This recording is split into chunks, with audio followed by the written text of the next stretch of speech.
Governor's address is completed now. Reply by Honorable Chief Minister. గౌరవ ముఖ్యమంత్రి గారు.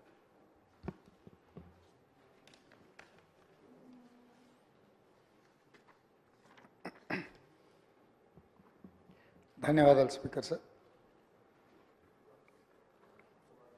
Speaker sir, governor గారి ప్రసంగానికి ధన్యవాదాలు తెలిపే తీర్మానాన్ని ప్రతిపాదిస్తూ వేముల వీరేశం గారు,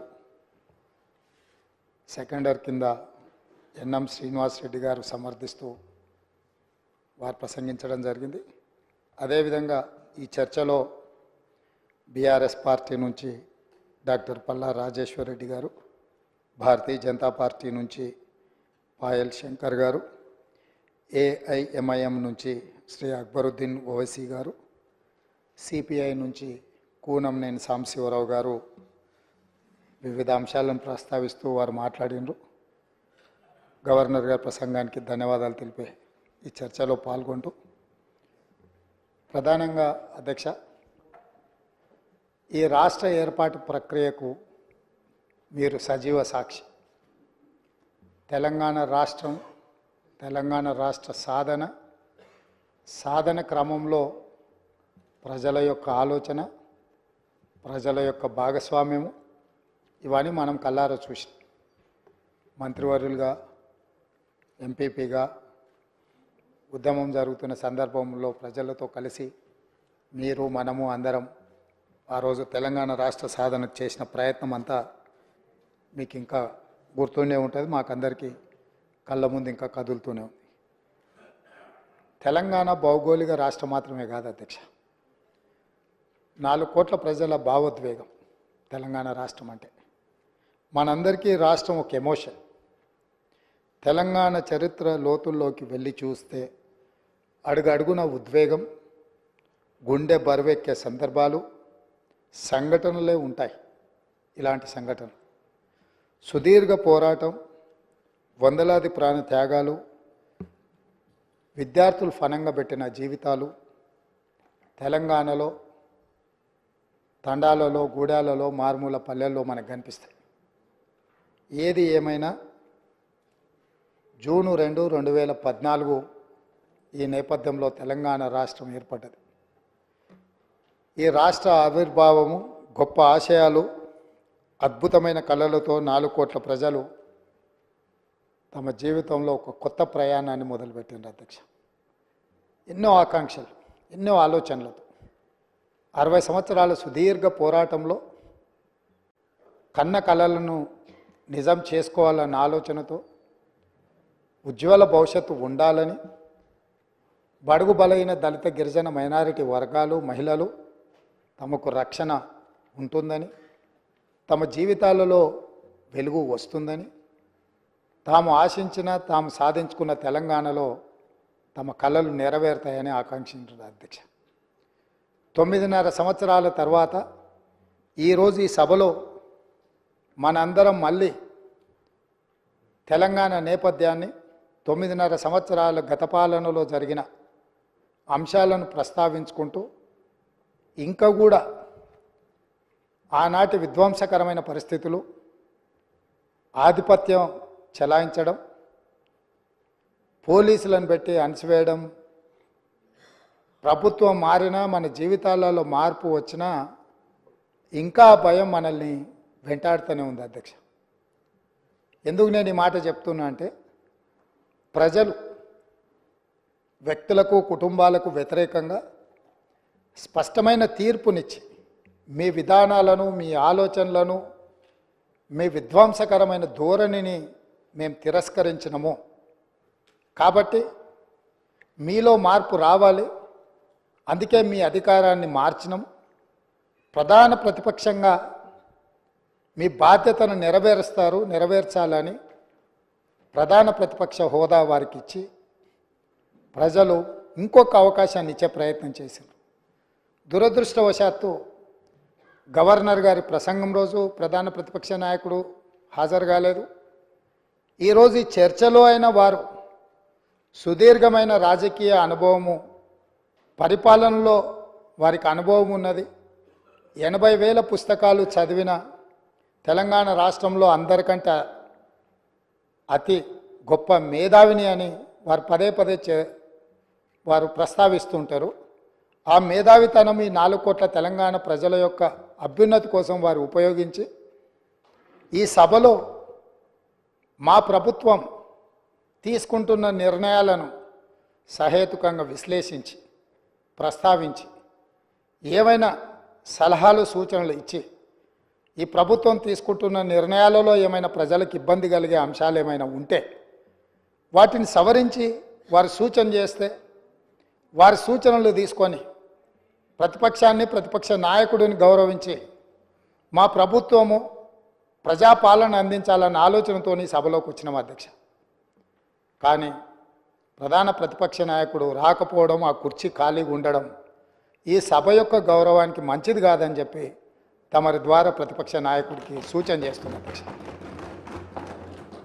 మనల్ని అందరినీ ప్రజలు ఎన్నుకొని ఒకరిని పాలకపక్షంగా ఇంకొకరిని ప్రతిపక్షంగా మిగతా పార్టీలను కూడా ఆయా వర్గాల యొక్క గళాన్ని బాధను వినిపించడానికి ఈ సభలోకి పంపించినప్పుడు మన యొక్క పాత్రలను బాధ్యతాయుతంగా నెరవేర్చాల్సిన అవసరం ఉన్నది. భవిష్యత్తులోనైనా ఆ దిశగా ఈ సభలో ప్రతిపక్ష నాయకుడు అడుగుడు వేయాలని నేను కోరుకుంటున్నాను, భావిస్తున్నాను అధ్యక్ష. ఏది ఏమైనా అధ్యక్ష, మేము ఈ రోజుకి దాదాపుగా డిసెంబర్ 7 నుంచి ఫిబ్రవరి 7 తారీఖు వరకు 60 రోజులు పూర్తి చేసుకున్నాం. ఈరోజు మనం ఫిబ్రవరి నెలలో 9 తారీఖు రోజు, డిసెంబర్ 9 రోజు మేము ఏదైతే నిర్ణయాలు కొన్ని ఇదే అసెంబ్లీలో అమలు చేసినాం. అందులో ప్రధానంగా ఆడబిడ్డలకు ఉచిత బస్సు రవాణా సౌకర్యము, బాధతోని ఆసుపత్రులలో ఆర్థిక భారం ఎక్కువై వైద్యం అందక చాలామంది పేదలు చనిపోతుంటే రాజీవ్ ఆరోగ్యశ్రీ పథకాన్ని అమలు చేయడం జరిగింది. ఈ రోజుకు సరిగ్గా పథకాలు అమలు చేసి 2 నెలలు పూర్తి చేసుకుంటున్న సందర్భంలో ఈ పథకాలు అమలు చేయడానికి సహకరించిన నా మంత్రివర్గ సహచరులకు, మా శాసనసభ్యులందరికీ కూడా మనస్ఫూర్తిగా వారికి అభినందనలు తెలియజేస్తున్నా అధ్యక్ష. అదేవిధంగా అధ్యక్ష, గతంలో జరిగిన చాలా లోపభూష్టమైన నిర్ణయాలు ఉన్నాయి. వాటిని సవరించుకుంటూనే వాటిని సరైన దిశగా తీసుకువెళుతూ ప్రజలకు ఒక మంచి పరిపాలన అందించాలని అహర్నిశలు ప్రతి నిమిషము మా ప్రయత్నం మేము చేస్తున్నాం అధ్యక్ష. ఇందులో భాగంగానే మొన్న జరిగిన క్యాబినెట్లో లేదా గవర్నర్ గారి ప్రసంగంలో కొన్ని ప్రధానమైన అంశాలను మేము పొందుపరచడం జరిగింది. నేను చూసిన డాక్టర్ పల్లా రాజేశ్వరరెడ్డి గారు మాట్లాడేటప్పుడు ప్రభుత్వం తీసుకున్న కొన్ని మంచి పనులను వారు అభినందిస్తారేమో అని, అదేవిధంగా ప్రభుత్వం తీసుకుంటున్న నిర్ణయాలలో ఏమైనా ఒకవేళ వాళ్ళ దృష్టిలో సవరించుకోవాల్సిన సూచనలు ఏమైనా ఉంటే వారు సూచన చేస్తారేమో అని నేను ఆసక్తిగా విన్నా అధ్యక్ష. కానీ వారు ఆ దిశగా మాట్లాడుతున్నట్టుగా లేదు.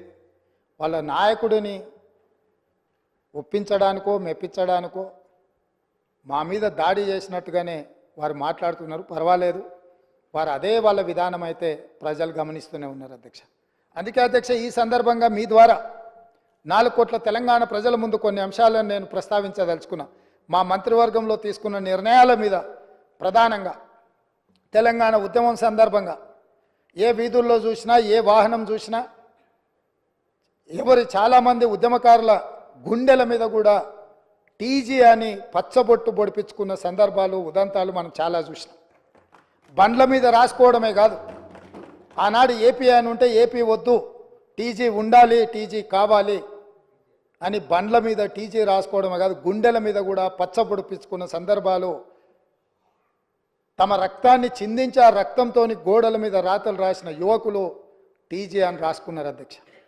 కేంద్ర ప్రభుత్వం కూడా తెలంగాణ రాష్ట్రం ఏర్పడ్డ తర్వాత టీజీ అని వాళ్ళు నోటిఫై చేస్తే జూన్ 2, 2014 నాడు రాష్ట్రం ఏర్పడ్డ మొదటి రోజే ప్రమాణ స్వీకారం చేసిన ప్రభుత్వం టీజీ బదులు టీఎస్ అని చెప్పి వారి రాజకీయ పార్టీకి నకలుగా టీజీని టీఎస్గా మార్చి ఆనాటి ప్రభుత్వం నిర్ణయం తీసుకున్నది అధ్యక్ష.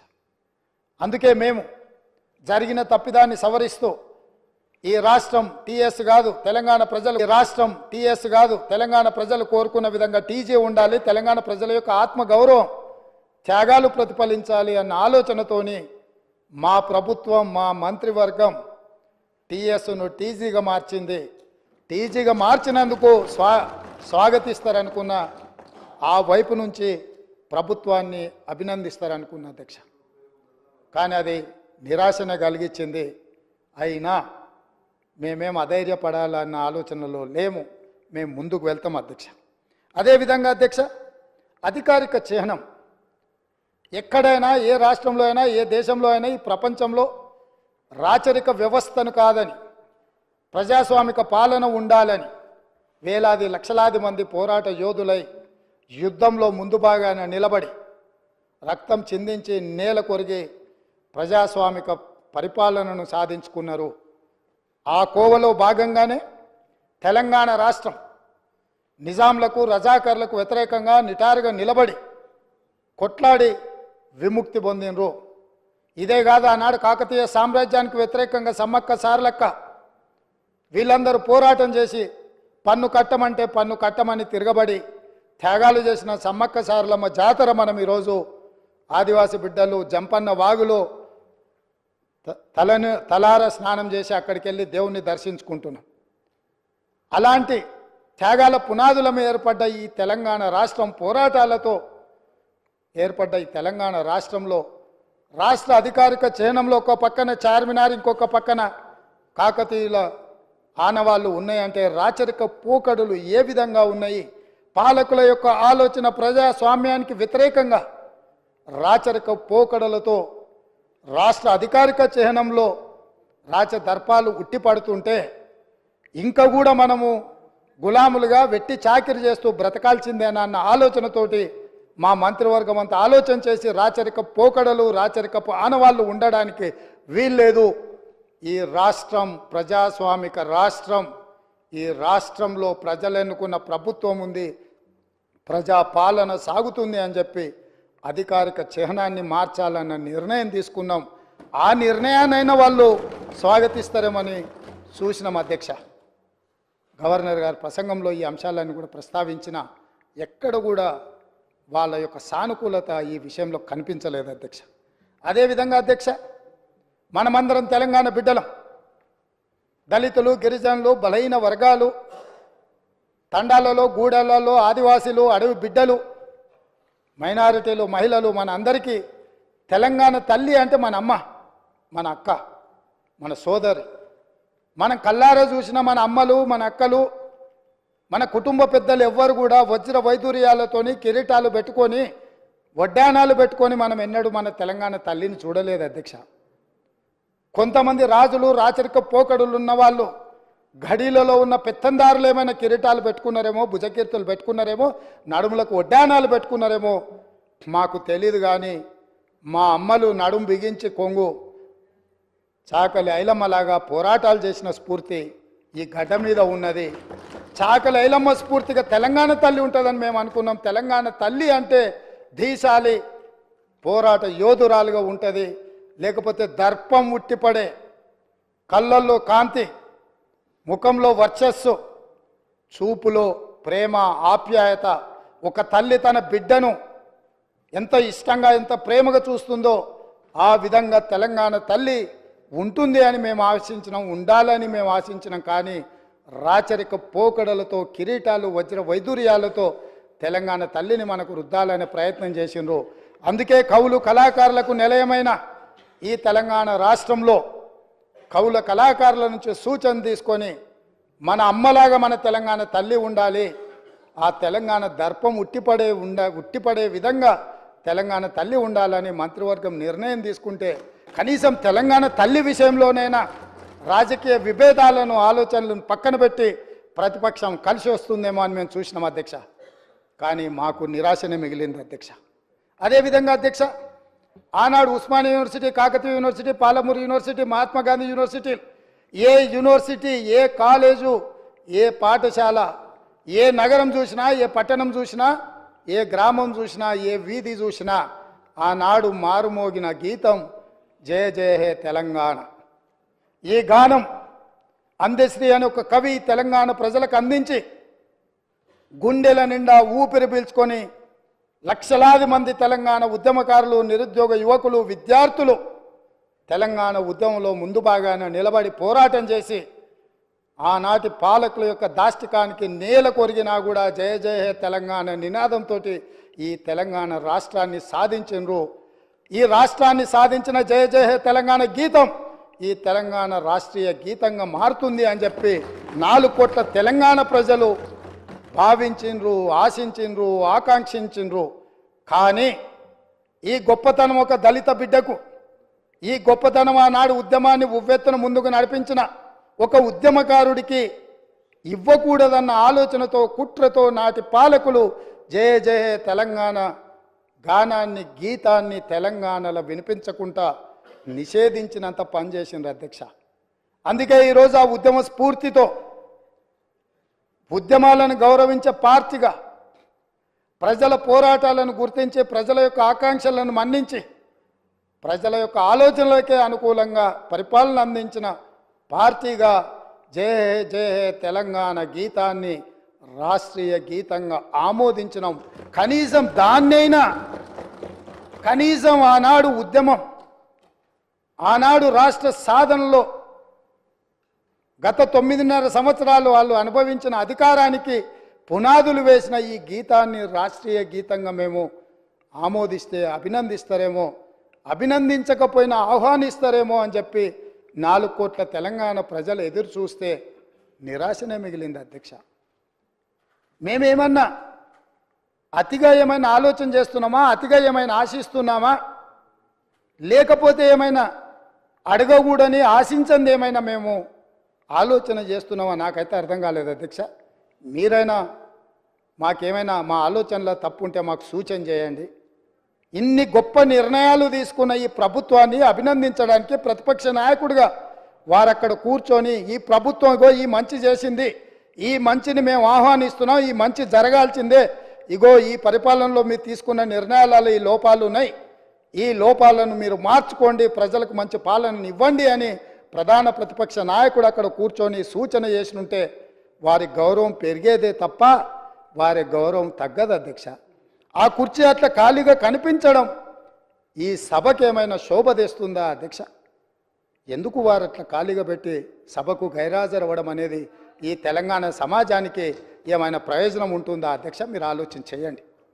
ఎందుకు అనంటే ఈ రాష్ట్రం మనది, ఈ ప్రాంతం మనది, ఈ నేల మనది, గాలి మనది, ఈ ప్రాంత అభివృద్ధి మనది. ప్రజాప్రతినిధులుగా మన బాధ్యతను నెరవేర్చాల్సిన అవసరం ఉంది. ఒకవేళ ప్రతిపక్షం దారి తప్పితే గుర్తు చేయాల్సిన బాధ్యత సభాపక్ష నాయకుడిగా నా మీద ఉన్నదన్న ఆలోచనతోటి వారికి సూచన చేస్తున్న అధ్యక్ష. ఆ పైన వారి ఇష్టం. అదేవిధంగా అధ్యక్ష, పదే పదే ఈ ప్రభుత్వం వచ్చిందో రాలేదో దివాలా తీసింది, ఈ ప్రభుత్వం దగ్గర చెల్లిగవ్వలేదు, ఈ ప్రభుత్వం ఎట్లా నడుపుతారు, ఆ పథకం ఎట్లా చేస్తారు, ఈ పథకం ఎట్లా అమలు చేస్తారు, మీ దగ్గర నగదేడు ఉంది, వాళ్ళ ఆలోచన ఎట్లుందంటే అట్లా జరిగితే బాగుండు, వీళ్ళు దివాలా తీస్తే బాగుండు, ప్రజలకు ఏం అందకపోతే బాగుండు, ప్రజలు ఇబ్బందులలో ఉంటే బాగుండు అని ఉట్టి మీద పిల్లి శాపనార్థాలు పెట్టినట్టే ఉంది అధ్యక్ష. పిల్లి శాపనార్థాలకు ఉట్టి తెగిపడుతుందా అధ్యక్ష? అట్లనే 9.5 సంవత్సరాల అధికారంలో ఉన్న మీరు కనీసము 100 రోజులు కాకముందే రోజు పొద్దున్న లేస్తే ఈ శాపనార్థాలు ఏంది అధ్యక్ష? నేను మీకు గుర్తు చేయదలుచుకున్న అధ్యక్ష, వాళ్ళు అధికారంలో ఉన్నప్పుడు గత ప్రభుత్వ ఉద్యోగులు ఇక్కడ ఉన్నారు, బయట కూడా ఉన్నారు. ఈ ప్రభుత్వ ఉద్యోగులకు గత ప్రభుత్వాలు ఎన్ని ఉన్నా 1 తారీఖు నాడు జీతాలు రిటైర్ అయిన ఉద్యోగులకు పెన్షన్లు ఇచ్చేది అధ్యక్ష. కానీ గత ప్రభుత్వం 25 తారీఖు వరకు విడతల వారీగా ప్రభుత్వ ఉద్యోగులకే జీత భత్యాలు ఇవ్వలేనంత పరిస్థితి, ఆర్థిక సంక్షోభాన్ని కల్పించి మొత్తం రాష్ట్రాన్ని దివాలా తీపించి ఈ రాష్ట్రంలో ఉద్యోగస్తులకు జీత భత్యాలు ఇవ్వని పరిస్థితులు కల్పించి ఆ స్థితిలో రాష్ట్రాన్ని మాకు అప్పచెప్తే కష్టపడి ఆలోచన చేసి విధి విధానాలను సవరించుకొని మా ఆర్థిక మంత్రి మా ఉప ముఖ్యమంత్రి బట్టి విక్రమార్క గారు కష్టపడి మొదటి నెల 4 తారీఖు లోపలనే జీతభత్యాలు ప్రభుత్వ ఉద్యోగుల ఖాతాలు వేసినాం.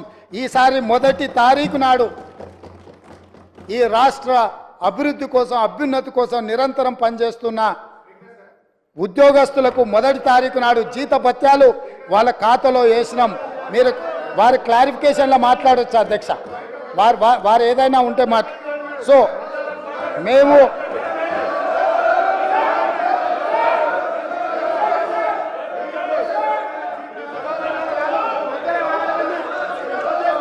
అధ్యక్ష దాదాపుగా మొదటి తారీఖు నాడు 4,800 కోట్ల రూపాయలు ప్రభుత్వ ఉద్యోగులకు పెన్షన్దారులకు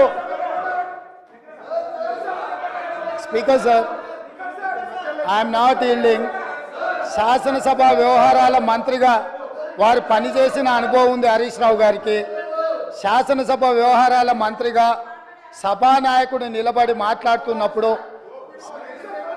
కనీస గౌరవం కానీ పాటించాల్సిన బాధ్యత వారి మీద ఉన్నది. కాబట్టి ప్రభుత్వ ఉద్యోగులకు పెన్షన్దారులకు ఈ నెల మొదటి తారీఖు నాడు మేము జీతభత్యాలు వాళ్ళ ఖాతాలో వేసినాం అధ్యక్ష. కనీసం ఈ విషయమైనా వారు అభినందిస్తారేమని మేము ఆలోచన చేసినాం అధ్యక్ష. అయినా వాళ్ళకి మనసు రాలేదు అధ్యక్ష. ఎందుకంటే ప్రజాస్వామిక పరిపాలననే వాళ్ళకు నచ్చదు. కాబట్టి వాళ్లకు అభినందించాలన్న ఆలోచననే రాలేదు అధ్యక్ష. అదేవిధంగా పదే రైతు బంధు గురించి, రైతు బంధు పడలేదని, రైతులను నిజంగానే వీళ్ళు రాజులను చేసినట్టుగా ఇట్లాంటి మాటలతో ఇంకా భ్రమలు పెట్టాలనే ప్రయత్నం చేస్తున్నారు అధ్యక్ష. ఈరోజు నేను మీకు గుర్తు చేయదలుచుకున్నా అధ్యక్ష, మీ ద్వారా వాళ్ళకు కూడా గుర్తు చేయదలుచుకున్నా. ఆర్థిక మంత్రి అక్కడనే ఉన్నాడు, లెక్కలు ఇక్కడనే ఉన్నాయి. ఈ లెక్కలన్నీ నేను చెప్తాను, కాదంటే వారి అవకాశం వచ్చినప్పుడు మీ అనుమతితో వారు మాట్లాడమన్నారు అధ్యక్ష. రైతు బంధు ఇంకా వేయలేదు, ఎక్కడ పోయింది ప్రభుత్వం అని చెప్పిండ్రు కదా, పదే మాట్లాడుతున్నారు అధ్యక్ష. 2018-19 యాసంగి రైతు బంధు 20-10-2018 నాడు మొదలుపెట్టి 30-3-2019 5 నెలలు పట్టింది అధ్యక్ష. 2018-19లో యాసంగి పంట రైతు బంధు డిసెంబర్ 10 నెలలు మొదలు పెడితే 19లో మార్చి 30 తారీఖు వరకు వేసింది అధ్యక్ష. 5 నెలలు పట్టింది వాళ్ళకు 2018-19లో రైతు బంధు వేయడానికి. వస్తున్న ఎలక్షన్ ఇయరే కాదు, ఆ తర్వాత సంవత్సరాలు కూడా ఉన్నాయి, తొందర ఎందుకు. 19-20లో యాసంగి 28-1-2020 నాడు మొదలుపెట్టి 23-10-2020 9 నెలలు పట్టింది అధ్యక్ష. ఒక్క యాసంగి పంటకు రైతు బంధు వేయడానికి 9 నెలలు ఆనాటి ప్రభుత్వం తీసుకున్నది అధ్యక్ష. వీళ్ళ చరిత్ర ఇక మీ కరోనా వచ్చిందో ఇంకా మీ కర్మ కాలిందో నేనేం చెప్తా కానీ 2020-21 అధ్యక్ష 25-12-2020 నాడు మొదలుపెట్టి 22-4-2021 4 నెలలు పట్టింది అధ్యక్ష. 2020-21 సంవత్సరంలో యాసంగి పంట. 2022-23 అధ్యక్ష 21-12-2022 నాడు మొదలుపెట్టి 10-4-2023 4 నెలలు పట్టింది అధ్యక్ష. ఒకసారి అడుగుతున్నాం ఎన్నికలు అంటుండ్రు, రెండోసారి అడుగుతున్నాం కరోనా అంటుండ్రు, మూడోసారి అడుగుతున్నాం మా మామ చెప్పలేదు అంటున్నారు, నాలుగోసారి అడుగుతున్నాం అల్లుడు తిరగనికి పోయినని చెప్పేటట్టురు అధ్యక్ష. ఎట్లా అధ్యక్ష మీ పరిపాలన? స్పష్టంగా అధికారిక లెక్కలు ఈ రకంగా చెప్తుంటే మేము వచ్చిందే మొన్న 60 రోజులు కాలేదు, ఆల్రెడీ మేము క్లియర్గా చెప్పినాము 100 రోజుల్లో వాటిని పూర్తి చేస్తామని. అయినా అప్పుడే రైతు బంధు ఇవ్వలేదు అని గగ్గోలు పెట్టి రైతులను రెచ్చగొట్టాలన్న ప్రయత్నం చేస్తే రైతులేమన్నా అమాయకుల అధ్యక్ష? వాళ్ళకి తెలీదా ఎవరి చిత్తశుద్ధి ఏంది, ఎవరి ఆలోచన ఏంది, ఎవరు ఏం చేస్తుండ్రో, ఎవరు ఏ రకంగా వ్యవహరిస్తుండ్రో తెలీదా అధ్యక్ష? అదేవిధంగా అధ్యక్ష ఆర్టీసీ బస్సు మహిళల గురించి వీళ్ళు మాట్లాడుతున్నది, వాళ్ళకి నష్టం జరిగింది, ఆటో డ్రైవర్లు అని. ఒక ఆయన ఆటో రాముడు కృష్ణానగర్లో మొత్తం సినిమాకి సంబంధించిన వాళ్ళే ఉంటారు. సురభి నాటకాలు వేసేవాళ్ళు, సినిమాలో చిత్రసీమలో ఎక్స్ట్రా క్యారెక్టర్స్ అంటారు, ఏమంటారు వాళ్ళను? ఎక్స్ట్రా అంటే ఎక్స్ట్రా ఆర్టిస్టులు అంటే ఏమంటారు? జూనియర్ ఆర్టిస్టులు కృష్ణానగర్లు ఉంటారు. టీఆర్ఎస్లో ఒక జూనియర్ ఆర్టిస్టు ఆడేదో సమావేశానికి పోయిందంట, ఆడ ఆటో కనిపించిందంట, ఆటో ఎక్కి ఆటో రాముడు ఆఫీస్కి పోయిందంట. మళ్ళీ దాంట్లో మాత్రము లోపల కెమెరా పెట్టిరు అధ్యక్ష, ఆయన ఎక్కింది దిగింది షూటింగ్లు చేయడానికి. ఏంది అధ్యక్ష ఈ డ్రామా? ఏంది ఇది? మేము ఈ తెలంగాణ సమాజంలో ఉన్న ఆడబిడ్డల్ని హక్కున చేర్చుకోవాలన్న ఆలోచనతోని, ఒక మంచి ఆలోచనతోటి ఆర్టీసీ బస్సుల్లో ఆడబిడ్డలకు మేము ఉచిత ప్రయాణం కల్పించినాం. 2014 నుంచి 2019 వరకు మంత్రివర్గంలో ఒక్క ఆడబిడ్డ కూడా మీరు మంత్రి పదవి ఇవ్వకపోయినా, అక్కడ ఉన్నవాళ్ళు ఏ రోజు కూడా ఒక్క ఆడబిడ్డ కూడా మంత్రి పదవి ఎందుకు ఇవ్వలేదు సార్ అని అడిగిన వాళ్ళు కాదు పాపం. ఎందుకంటే అడిగేంత సాహసం చేస్తే వాళ్ళకి ఆ ఉండే ఉద్యోగం కూడా ఉండదన్న సంగతి వాళ్ళకి తెలుసు. కాబట్టి వాళ్ళు మంత్రి పదవులు ఇవ్వకపోయినా కోట్లాది మంది ఆడబిడ్డలకు మా పొన్నం ప్రభాకర్ గారు మేము మొదలుపెట్టిన బస్సు ప్రయాణాన్ని టోటల్గా ఆడబిడ్డలందరికీ కూడా చెప్పి ఉచితంగా బస్సు ప్రయాణం ఇస్తే దాదాపుగా అధ్యక్ష ఇప్పటి వరకు 15,21,00,00,000 ప్రయాణాలు ఆడబిడ్డలు ఉపయోగించుకున్నారు. 535.52 కోట్ల రూపాయలు ఇప్పటివరకు ఈ ప్రభుత్వం ఆడబిడ్డల కోసం ఖర్చు పెట్టింది అధ్యక్ష. ఒక మంచి పని చేసినప్పుడు అభినందించడానికి నోరు రాకపోయినా ఆ నిర్ణయాన్ని వ్యతిరేకించుకుంటూ నిరసన తెలుపుతూ ఒక ఆటోని తీసుకొచ్చి అక్కడ తగలబెట్టింది అధ్యక్ష. కిరాయి పైసలే వెళ్తలేవు, సంసారం నడుస్తలేదన్న ఆటో డ్రైవరు ఆటో తగలబెట్టిందంటే ఆటో తగలబెట్టడానికి ఎన్ని పైసలు కావాలి అధ్యక్ష? ఆటో రౌండ్ ఆటోలో ఎక్కి తిరిగిందంట, ఆయనకు ఇంకొక ఆయనకు ఆటో ఖర్చులు వెళ్ళదంట, ఆయన తీసుకొచ్చి ఆటో తగలబెట్టిందంట. ఏంది అధ్యక్ష ఇది? అసలు ఇది ఏమైనా తెలంగాణ సమాజానికి మనం ఏం సందేశం ఇవ్వదలుచుకున్నాము? ఇంకొక నటుడేమో 100 రూపాయలు పెట్టి పెట్రోల్ కొనుక్కుంటాడు, కానీ 10 పైసలు పెట్టి అగ్గిపెట్ట కొనుక్కోడు, అగ్గిపుల్ల దొరకదు. మన కవులకు కళాకారులకు తెలంగాణ నిలయమని మనందరికీ తెలుసు అధ్యక్ష. కానీ నటులకు కూడా కొదవ లేకుండా పోయింది. ఒక్క నటుని కూడా మెతుకుతే ఇద్దరిద్దరు నటులు దొరుకుతారు అధ్యక్ష. ఈ ప్రభుత్వం నడుపుతున్న విధానాన్ని చూడలేక. కాబట్టి ఇవాళ నేను ఒకటే సూచన చేస్తున్నా, అక్కడ ఉండే మా సోదరిమణులకు మా సోదరులకు ఒక మంచి నిర్ణయం తీసుకున్నాం మన ఆడబిడ్డల కోసము. దానివల్ల ఆదాయం కూడా పెరిగింది. నేను మీకు లెక్కలు చెప్పదలుచుకున్న ఎండోమెంట్స్ దేవాలయాలు సందర్శనలకు పోయి రాష్ట్రం యొక్క ఇన్కము ఏ విధంగా పెరిగిందో కూడా మన వాళ్ళకి నేను లెక్కలు చెప్పదలుచుకున్నా అధ్యక్ష. ఆడబిడ్డలు బస్సు ప్రయాణాన్ని ఉపయోగించుకొని ఎక్కువ దైవ దర్శనాలు చేసుకోవడం వల్ల దేవాదాయ శాఖ యొక్క ఆదాయము నవంబర్లో, అంటే ఉచిత బస్సు ప్రయాణం లేనప్పుడు దేవాదాయ శాఖ ఆదాయము 49.28 కోట్ల అధ్యక్ష. అదేవిధంగా డిసెంబర్లో మేము ఉచిత బస్సు ప్రయాణం మొదలుపెట్టినాక ఆడబిడ్డలు కుటుంబ సభ్యులతోని యాదగిరిగుట్టనో లేకపోతే జోగులాంబనో లేకపోతే ఇతర దేవాలయాలు భద్రాచలంలో రాములవారినో ఇట్లా వివిధ దేవాలయాలను సందర్శించుకోవడం వల్ల డిసెంబర్ నెల ఆదాయము 93.24 కోట్ల రూపాయల అధ్యక్ష. జనవరి ఆదాయము 68.69 కోట్ల అధ్యక్ష. అంటే ఈరోజు ఆడబిడ్డలకు బస్సులో ఉచిత ప్రయాణం కల్పించడం వల్ల ఆడబిడ్డలు చాలా కాలం నుంచి కుటుంబ సభ్యులతో దైవ దర్శనం చేసుకోవాలన్న ఆలోచన ఉండి అవకాశం రాక ఆర్థిక పరిస్థితి అనుకూలించక ఇవాళ మా ప్రభుత్వము ఆడబిడ్డలకు ఉచిత బస్సు రవాణా సౌకర్యాన్ని కల్పిస్తే దైవ దర్శనం వల్ల దేవాదాయ శాఖకు ఆదాయం పెరిగింది అధ్యక్ష. ఇది ఒక మంచి శుభసూచకం. దీన్నైనా వారు అభినందిస్తే బాగుంటుందని నేను అనుకున్నా, వారు అభినందించలేకపోయారు అధ్యక్ష. అదేవిధంగా అధ్యక్ష ఉద్యోగాలు పదే పదే మీరు 2 లక్షల ఉద్యోగాలు ఇస్తా అన్నారు. ఎక్కడ పోయినాయి మీ 2 లక్షల ఉద్యోగాలు? అసలు తెల్లారేయాలి కదా అధ్యక్ష. మీ ఉద్యోగాలు పోయిన దుఃఖంలో మీరున్నారేమో కానీ నిరుద్యోగ యువకులు ఆ దుఃఖంలో లేరు అధ్యక్ష. ఉద్యోగ అవకాశాలు కల్పించాలంటే దానికి ఒక ప్రాసెస్ ఉంటుంది అధ్యక్ష, ఒక విధానం ఉంటుంది. జస్ట్ లైక్ దట్ ఇట్లా చేయడానికి ఉండదు. గతంలో మీరు చేసినట్టు మేము చేయలేము. జిరాక్స్ సెంటర్లలో పల్లి బఠానీలు అమ్మినట్టు పరీక్షా పత్రాలు ఎక్కడ పడితే అక్కడ సంతలో సరుకులాక అమ్ముకునే విధానం మేము దేదలుచుకోలేదు అధ్యక్ష. మా పేషీలలో ఉండేటోళ్ళు ఎవరు అట్లాంటి దాంట్లో లేరు అధ్యక్ష. మా పేషీలలో ఉండే వాళ్ళ బంధువులు ఎవరు ఇట్లాంటి కుంభకోణాలలో లేరు అధ్యక్ష. మేము మీలాగా కాదు, మీరు మీలాగా మమ్మల్ని ఎందుకు అనుకుంటున్నారు? ఒక విధానం, ఆ విధానంలో మేము ప్రయత్నం చేస్తున్నాము. గతంలో మీరు నియమించిన వాళ్ళకి అర్హత లేదని హైకోర్టు చెప్పింది సభ్యులుగా.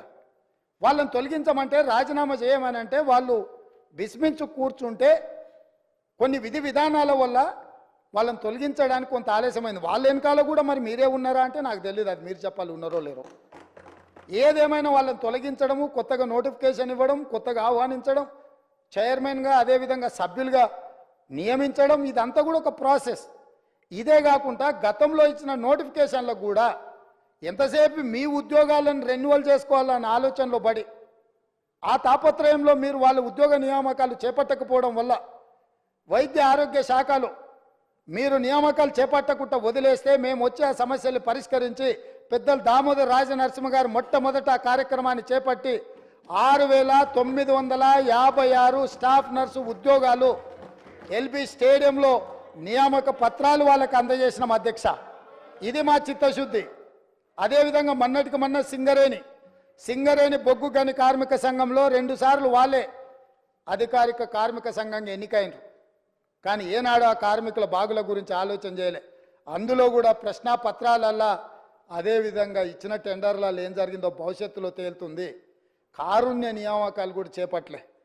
వాళ్ళ ఇంట్లో మాత్రం 4 ఉద్యోగాలు కారుణ్య నియామకాలు చేపట్టారు. వాళ్ళు ఉద్యోగాలు ఉంటూనే ఉంటారు, రెన్యువల్స్ మీద రెన్యువల్స్ ఎక్స్పెక్ట్ చేస్తూనే ఉన్నారు. ఎంబడే మా బట్టి విక్రమార్క గారు ఆ కారుణ్య నియామకాల విషయంలో స్పష్టమైన నిర్ణయం తీసుకొని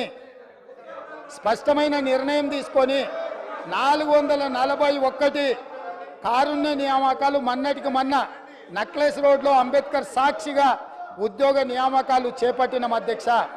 అదేవిధంగా పోలీస్ డిపార్ట్మెంట్లో నియామకాలు చేపట్టాల్సిన చర్యలు వాళ్ళు చేపట్టకపోవడం వల్ల 15,000 పోలీసు ఉద్యోగ నియామకాలు వాళ్ళు ఇట్లనే అరిసి గోలబెట్టినా వీళ్ళు ఇట్లనే అరుచుకుంటూ కూర్చున్నా తొందరలోనే పోలీస్ శాఖలో 15,000 పోలీసు ఉద్యోగ నియామకాలు చేపట్టి మా చిత్తశుద్ధిని నిరూపించుకున్న బాధ్యత మా మంత్రివర్గం తీసుకున్నది. వాళ్ళు అరిసి గోలబెట్టిన చొక్కాలు చించుకున్న 15 రోజుల్లో వాళ్ళు అడ్డం పడ్డా సరే 15,000 నియామకాలు పోలీసులను చేపట్టి నిరుద్యోగ యువకులను ఆదుకునే బాధ్యత మేము తీసుకుంటాం అధ్యక్ష.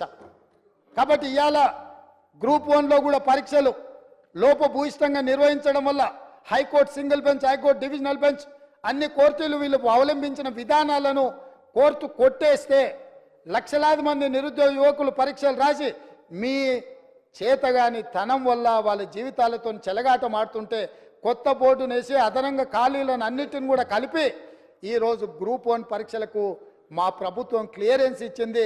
తొందరలోనే నోటిఫికేషన్ ఇచ్చి వీళ్ళ వల్ల వయసు మీద పడ్డ వాళ్లకు 46 సంవత్సరాల వరకు ఉద్యోగ అప్లికేషన్ పెట్టుకోవడానికి అర్హత కల్పించి వయసుకు కూడా మినహాయింపునిచ్చి మా ప్రభుత్వం నిరుద్యోగ యువకుల్ని ఆదుకోవాలన్న ఆలోచనతోని మేము ముందుకు వచ్చినాం అధ్యక్ష. అదేవిధంగా అధ్యక్ష, మా సోదరుడు అక్బరుద్దీన్ ఓవైసీ గారు మైనారిటీకి సంబంధించిన విషయాలలో కూడా చాలా ఇష్యూస్ వారు లేవనెత్తడం జరిగింది. ప్రతి దగ్గర మైనారిటీలకు అవకాశం ఇవ్వండి అని కూడా వారు మా దృష్టికి తీసుకొచ్చిండ్రు అధ్యక్ష. నేను వారికి గుర్తు చేయదలుచుకున్నాను అధ్యక్ష, తమరి ద్వారా మేము 4 ప్రభుత్వ సలహాదారులు చేర్చుకుంటే అందులో మైనారిటీ మొహమ్మద్ అలీ షబ్బీర్ గారిని ప్రభుత్వ సలహాదారుడిగా ముఖ్యంగా ఎస్సీ, ఎస్టీ, ఓబీసీ మైనారిటీకి నిధులకు సంబంధించి మైనారిటీని మేము నియమించిన అధ్యక్ష. అంటే 25% మైనారిటీస్కి ఇచ్చిన అధ్యక్ష. అదేవిధంగా అధ్యక్ష, advocate general, additional advocate general వేస్తే అడిషనల్ అడ్వకేట్ జనరల్గా ఇమ్రాన్ ఖాన్ని ఇంతవరకు ఉమ్మడి రాష్ట్రంలో కానీ ప్రత్యేక తెలంగాణ రాష్ట్రంలో కానీ ఒక మైనారిటీని కూడా అడిషనల్ అడ్వకేట్ జనరల్గా వేయలేదు. మా ప్రభుత్వం వచ్చిన తర్వాత ఒక మైనారిటీని ఇమ్రాన్ ఖాన్ అని అడిషనల్ అడ్వకేట్ జనరల్గా ఒక మైనారిటీని వేసినాం అధ్యక్ష. అదేవిధంగా ముఖ్యమంత్రి గారి పేసీలో ఆనాడు రాజశేఖర రెడ్డి గారు ఉన్నప్పుడు జన్నత్ హుస్సేన్ అని ఒక మైనారిటీకి సంబంధించిన ఐఏఎస్ అధికారిని నియమిస్తే ఈనాడు మా ప్రభుత్వం మా ముఖ్యమంత్రి కార్యాలయంలో మేము షానవాజ్ కాసిం అనే ఐపీఎస్ ఆఫీసర్ని మా ముఖ్యమంత్రి కార్యాలయంలో మైనారిటీకి మేము అవకాశం ఇచ్చినాం అధ్యక్ష. అదేవిధంగా అధ్యక్ష మేము టీఎస్పీఎస్సీలో ఆనాడు వాళ్ళు ఒక మైనారిటీకి అవకాశం ఇవ్వలే. కానీ మా ప్రభుత్వం తెలంగాణ పబ్లిక్ సర్వీస్ కమిషన్లో నియామక బోర్డులో ఆమేర్ ఉల్లా ఖాన్ అని మేము board member Indian postal service అధికారిని ఈరోజు మేము అందులో మైనారిటీకి అవకాశం కల్పించినాం అధ్యక్ష. అంటే మా ప్రభుత్వం ఏ విషయంలో అయినా మైనారిటీల యొక్క హక్కులకు మైనారిటీలకు రావలసిన వాటాలను కోటాలను చాలా చిత్తశుద్ధితో వీటిని అమలు చేస్తాం. గవర్నర్ గారి కోటాలో మేమిద్దరిని ఎమ్మెల్సీలు చేస్తే ఒక ఎమ్మెల్సీని మైనారిటీని నియమించడం ద్వారా రాజకీయంగా కూడా వాళ్ళకు వేదిక కల్పించాలన్న ఆలోచనతోటి మైనారిటీలకు మేము అవకాశం కల్పించినాం అధ్యక్ష. ఈ ప్రభుత్వం క్రిస్టియన్ మైనారిటీ కానీ ముస్లిం మైనారిటీ కానీ సిక్ మైనారిటీలకు సముచితమైన స్థానం కల్పించడంలో మైనారిటీ హక్కులను రక్షించడంలో మా ప్రభుత్వానికి చిత్తశుద్ధి ఉంది. ఇంకా ఏమైనా ఉంటే కూడా ఎంఐఎం పార్టీ తరఫున అక్బరుద్దీన్ ఓవైసీ గారు ఏమైనా సూచనలు చేస్తే కూడా తప్పకుండా వాటన్నిటిని కూడా పరిగణలోకి తీసుకొని ముందుకు వెళ్తామని నేను చెప్తున్నా అధ్యక్ష. అదేవిధంగా అధ్యక్ష యూనివర్సిటీస్ గురించి అక్బరుద్దీన్ ఓవైసీ గారు ప్రస్తావించడం జరిగింది. వైస్ ఛాన్సలర్లో కూడా మైనారిటీస్ వేయాలని. గతంలో యూనివర్సిటీ వైస్ ఛాన్సలర్స్ నియామకాలను జరిగిన కాలయాపన కానీ నిర్ణయాలు కానీ ఏ రకంగా ఉండేనో మీకు తెలుసు. అందుకే మీ ద్వారా అక్బరుద్దీన్ ఓవైసీ గారికి నేను చెప్పదలుచుకున్న, ఆల్రెడీ యూనివర్సిటీలు మేలో వేకెన్సీస్ రాబోతున్న వైస్ ఛాన్సలర్స్వి, కానీ ఇప్పుడే సెర్చ్ కమిటీని వేసి దాన్ని పూర్తి స్థాయిలో మేము వైస్ ఛాన్సలర్లో నియమించాలన్న ఆలోచనతో సెర్చ్ కమిటీ వేసినాం. తొందరలోనే నియామకాలు జరిగితే తప్పకుండా మైనారిటీలకు రావాల్సిన వాటా కోటా వస్తుంది. మేము తీసుకున్న నిర్ణయాన్ని యూజీసీ కూడా తెలంగాణ గవర్నమెంట్ను అభినందించింది. ఎందుకంటే సరైన సమయంలోనే తెలంగాణ ప్రభుత్వం స్పందించింది. తప్పకుండా పేద విద్యార్థులకు విద్యను అందించే యూనివర్సిటీలను ఖాళీలు పెట్టొద్దు అన్న ఆలోచనతోటి మేము ఆ నిర్ణయంతో ముందుకు వచ్చినాం. తప్పకుండా ఈ విషయాన్ని కూడా మేము దృష్టిలో పెట్టుకొని మీ ద్వారా వారికి చెప్పదలుచుకున్నాను అధ్యక్ష. అదేవిధంగా అధ్యక్ష పల్లా రాజేశ్వర రెడ్డి గారు మాట్లాడుతూ వారు ఒక మాట చెప్పిండ్రు. ఏమని? ప్రజాపాలన మీరు ప్రగతి భవన్లో ఒకటే రోజు మొదలుపెట్టిరు, మీరు మాట్లాడిర్రు, ఒకరోజు మీరు వచ్చిపోయినరు, మిగతా ఎవ్వరు రాలేదు, అక్కడేదో అవుట్సోర్సింగ్ ఉన్నోళ్ళని. నేను వారికి సూచన చేయదలుచుకున్నాను. ఎందుకంటే వారు 2 సార్లు శాసనమండలి సభ్యుడిగా డాక్టరేట్ చదువుకున్నారు. వారికి పరిపాలన పట్ల, అందులో ఆనాటి ముఖ్యమంత్రి గారికి కుడి భుజంగాను ఎడమ భుజంగాను ప్రభుత్వ నిర్ణయాలలో వాళ్ళు చాలాసార్లు ఉన్నారు. ఎందుకనంటే వారికి పరిపాలన పట్ల నేను మొదలు పెట్టిన రోజు స్పష్టంగా చెప్పిన, మంగళవారము శుక్రవారము ఇక్కడ ప్రజల తరఫున ఇక్కడ ప్రభుత్వము ఉంటుంది. అక్కడ నేనే కాదు, నా సహచార మంత్రులు ధనసరి అనసూయ, సీతక్క, దుద్దిల్ల శ్రీధర్ బాబు, కొండా సురేఖ గారు, పొన్నం ప్రభాకర్ గారు, ఈ మంత్రులందరూ కూడా అక్కడికి వెళ్ళడమే కాకుండా అవుట్సోర్సింగ్ కాదు అధ్యక్ష.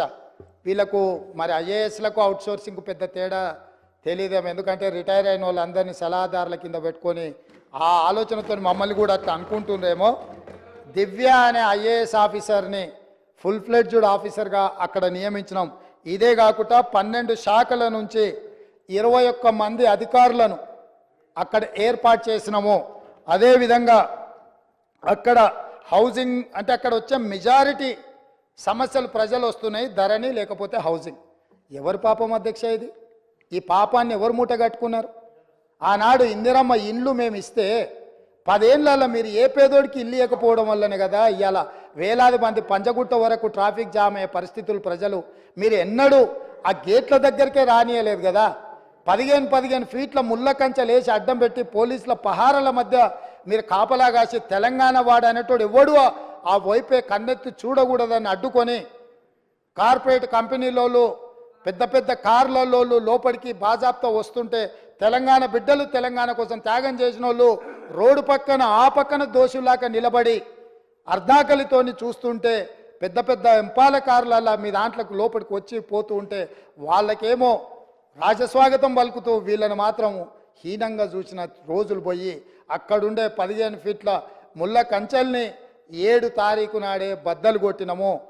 మా మిత్రుడు 9 తారీఖు నాడు ప్రమాణ స్వీకారం చేస్తా అని ముందుకు జరుపుకున్నాడు. 7 తారీఖు నాడే ప్రమాణ స్వీకారం చేసిండని చెప్పిండు.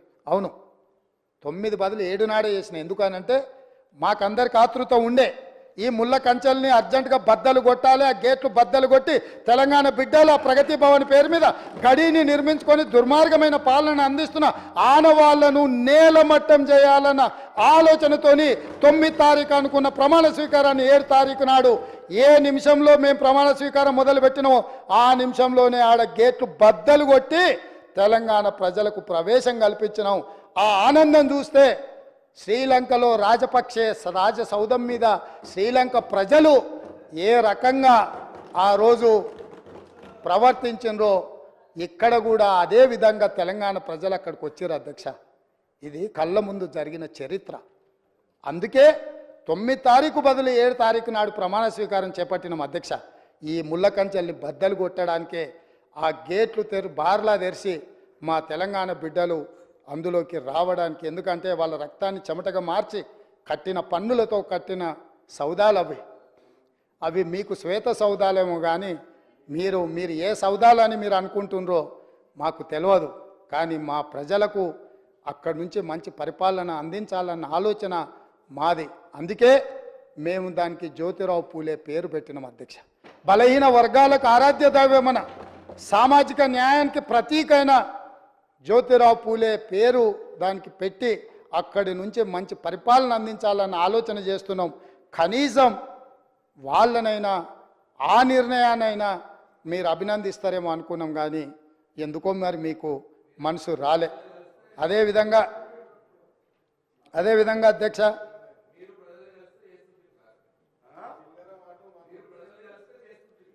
అదే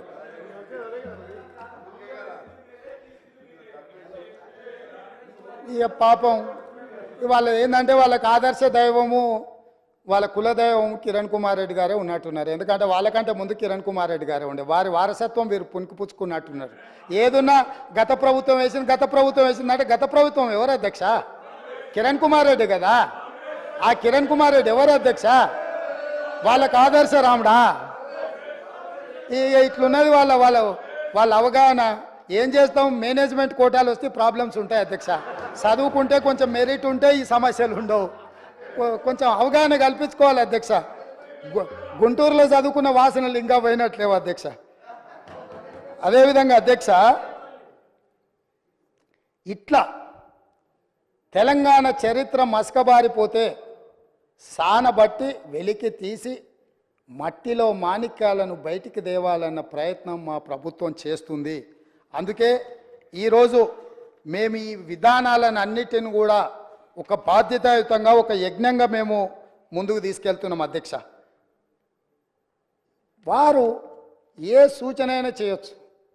నేను ఓపెన్గా స్వాగతం పలికిన ఎవరైనా రావచ్చని. పాపం కొంతమంది ఎమ్మెల్యేలు సాంప్రదాయబద్ధంగా ముఖ్యమంత్రి గారిని కలిసి వాళ్ళ నియోజకవర్గాల సమస్యలని చెప్పుకుందామని వచ్చిండ్రు అధ్యక్ష. ముఖ్యమంత్రిగా నా బాధ్యత ఏంది అధ్యక్ష? నేను ఈ రాష్ట్రానికి ముఖ్యమంత్రిని. 119 మంది శాసనసభ్యులు, 40 మంది శాసన మండలి సభ్యులు, అదేవిధంగా 17 మంది లోక్సభ సభ్యులు, 7 మంది రాజ్యసభ సభ్యులు, మిగతా జిల్లా పరిషత్ చైర్మన్లు, మేయర్లు, మిగతా వాళ్ళందరూ కూడా ఉంటారు అధ్యక్ష. ముఖ్యంగా ఈ సభలో ఉన్న సభ్యులు ఎవ్వరు వచ్చినా కలవాలనుకున్నప్పుడు వాళ్ళకి సమయం ఇచ్చి వాళ్ళు తీసుకొచ్చిన అంశాలను పరిగణలోకి తీసుకొని చేయగలిగింది ఏదైనా ఉంటే చేయాలనేది నా ఆలోచన అధ్యక్ష. సొంత మనుషులను కూడా నమ్మకుండా వాళ్ళని అనుమానించినట్టు, వాళ్ళను అవమానించినట్టు, వాళ్ళని ప్రశ్నించినట్టు, నిలదీసినట్టు పత్రికలలో వార్తలు వస్తున్నాయి అధ్యక్ష. పాపం వాళ్ళు పత్రికా సమావేశాన్ని పెట్టుకొని వివరణ ఇచ్చుకునే పరిస్థితి వచ్చింది అధ్యక్ష. అట్లా అనుమానించకండి. మేము మీలాక కాదు, మేము మీలాక బురద జల్లము. గౌరవపూర్వకంగా మర్యాదపూర్వకంగా సమస్యలను తీసుకొని వినతి పత్రాలు తీసుకొచ్చే శాసనసభ్యులు ఎవరైనా మా ప్రభుత్వం కలుస్తుంది, వాళ్ళు చెప్పేది వింటుంది, మా ప్రభుత్వము అంత మీలాగా వ్యవహరించదు, మేము మీలాగా కాదు. అది మీరు అడిగేదాన్ని బట్టి ఉంటుంది. మీలాంటోడు వస్తే చార్మినార్ రాసేయమన్నాడు అనుకో, ఆ చార్మినార్ రాసేయాలంటే గతంలో ఇట్లాంటివి జరిగి ఉండొచ్చు, ఇప్పుడు అట్లా జరగవు. ఇప్పుడు మంచి ఏదన్నా ఉంటే ప్రజలకు ఉంటే తప్పకుండా చేస్తాం అధ్యక్ష. అదేవిధంగా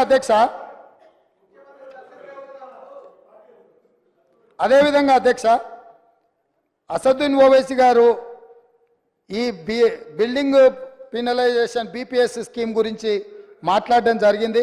హైకోర్టులో స్టే ఉంది, సుప్రీంకోర్టులో ఉన్న ఇతర రాష్ట్రాలు ల్యాండ్ రెగ్యులేషన్ స్కీమ్ కింద ఏమున్నాడో పెట్టడం వల్ల అది ఆగింది. డెఫినెట్గా అడ్వకేట్ జనరల్తో మాట్లాడి ఈ విషయాలన్నిటిని కూడా పరిగణలోకి తీసుకొని తప్పకుండా వాటిని కూడా పరిష్కరిస్తాం అధ్యక్ష.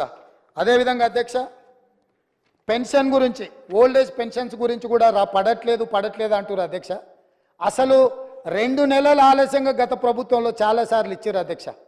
ఈసారి ఇప్పటికే 80% ఓల్డ్ ఏజ్ పెన్షన్స్ ఇవ్వడం జరిగింది. మిగతా 20% కూడా ఈ నెల 15 తారీఖు లోపల ఆ పెద్ద మనుషులకు వాళ్ళ కుటుంబాలను ఆదుకోవడానికి వాళ్ళ ఖాతాలో పెన్షన్ నిధులు వేసే బాధ్యత మా ప్రభుత్వం తీసుకుంటుంది అధ్యక్ష.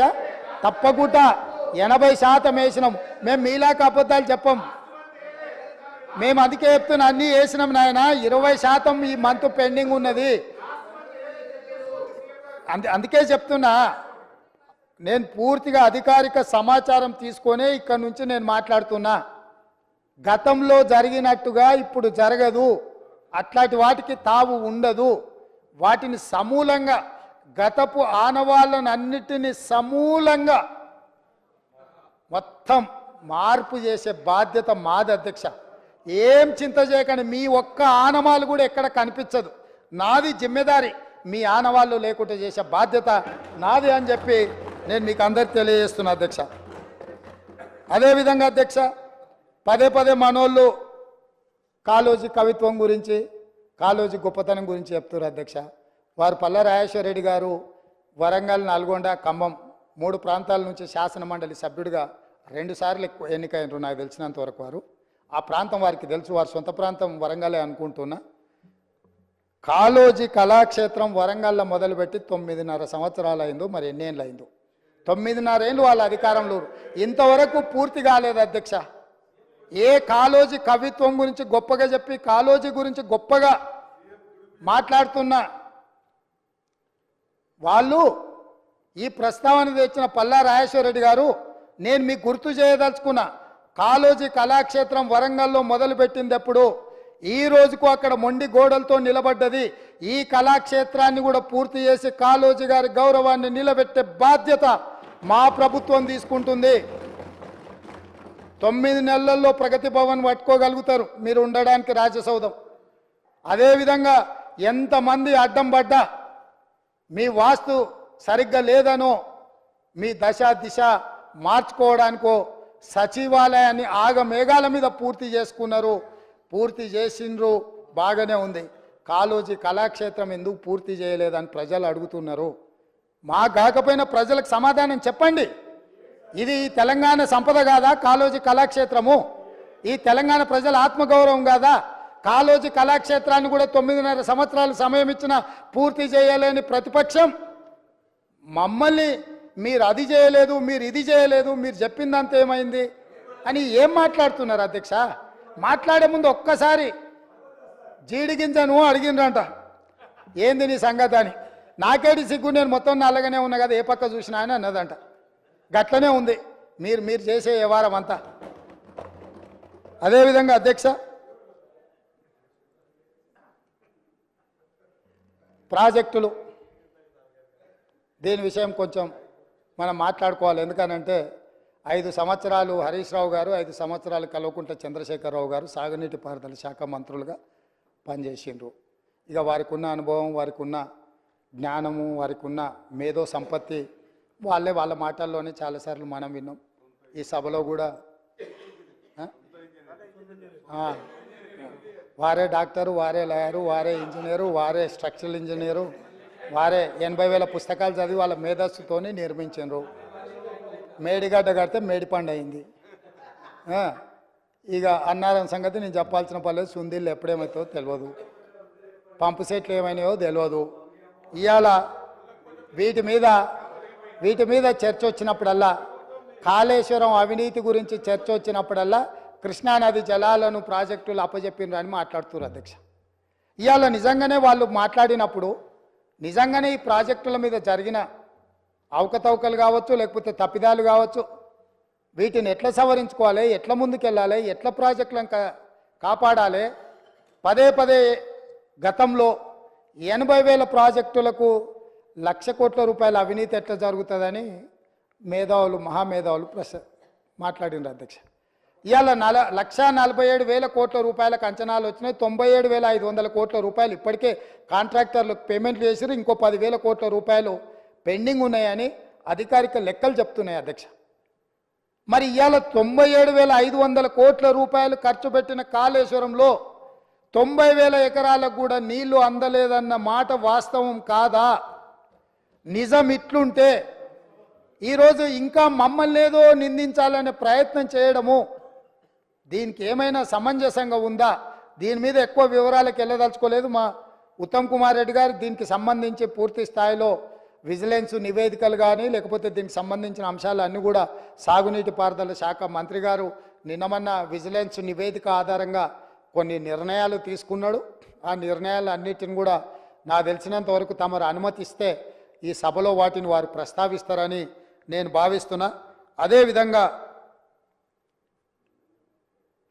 కృష్ణానది జలాలకు సంబంధించి కృష్ణా ప్రాజెక్టులను అప్పచెప్పిండ్రని, కృష్ణా ప్రాజెక్టులను మొత్తం కాంగ్రెస్ వాళ్ళు వస్తేనే కాకెత్తుకపోయిందని, లేకపోతే కేంద్రానికి మేమేదో రాసి చేసినామని అసలు ఏం మాట్లాడుతున్నారు అధ్యక్ష?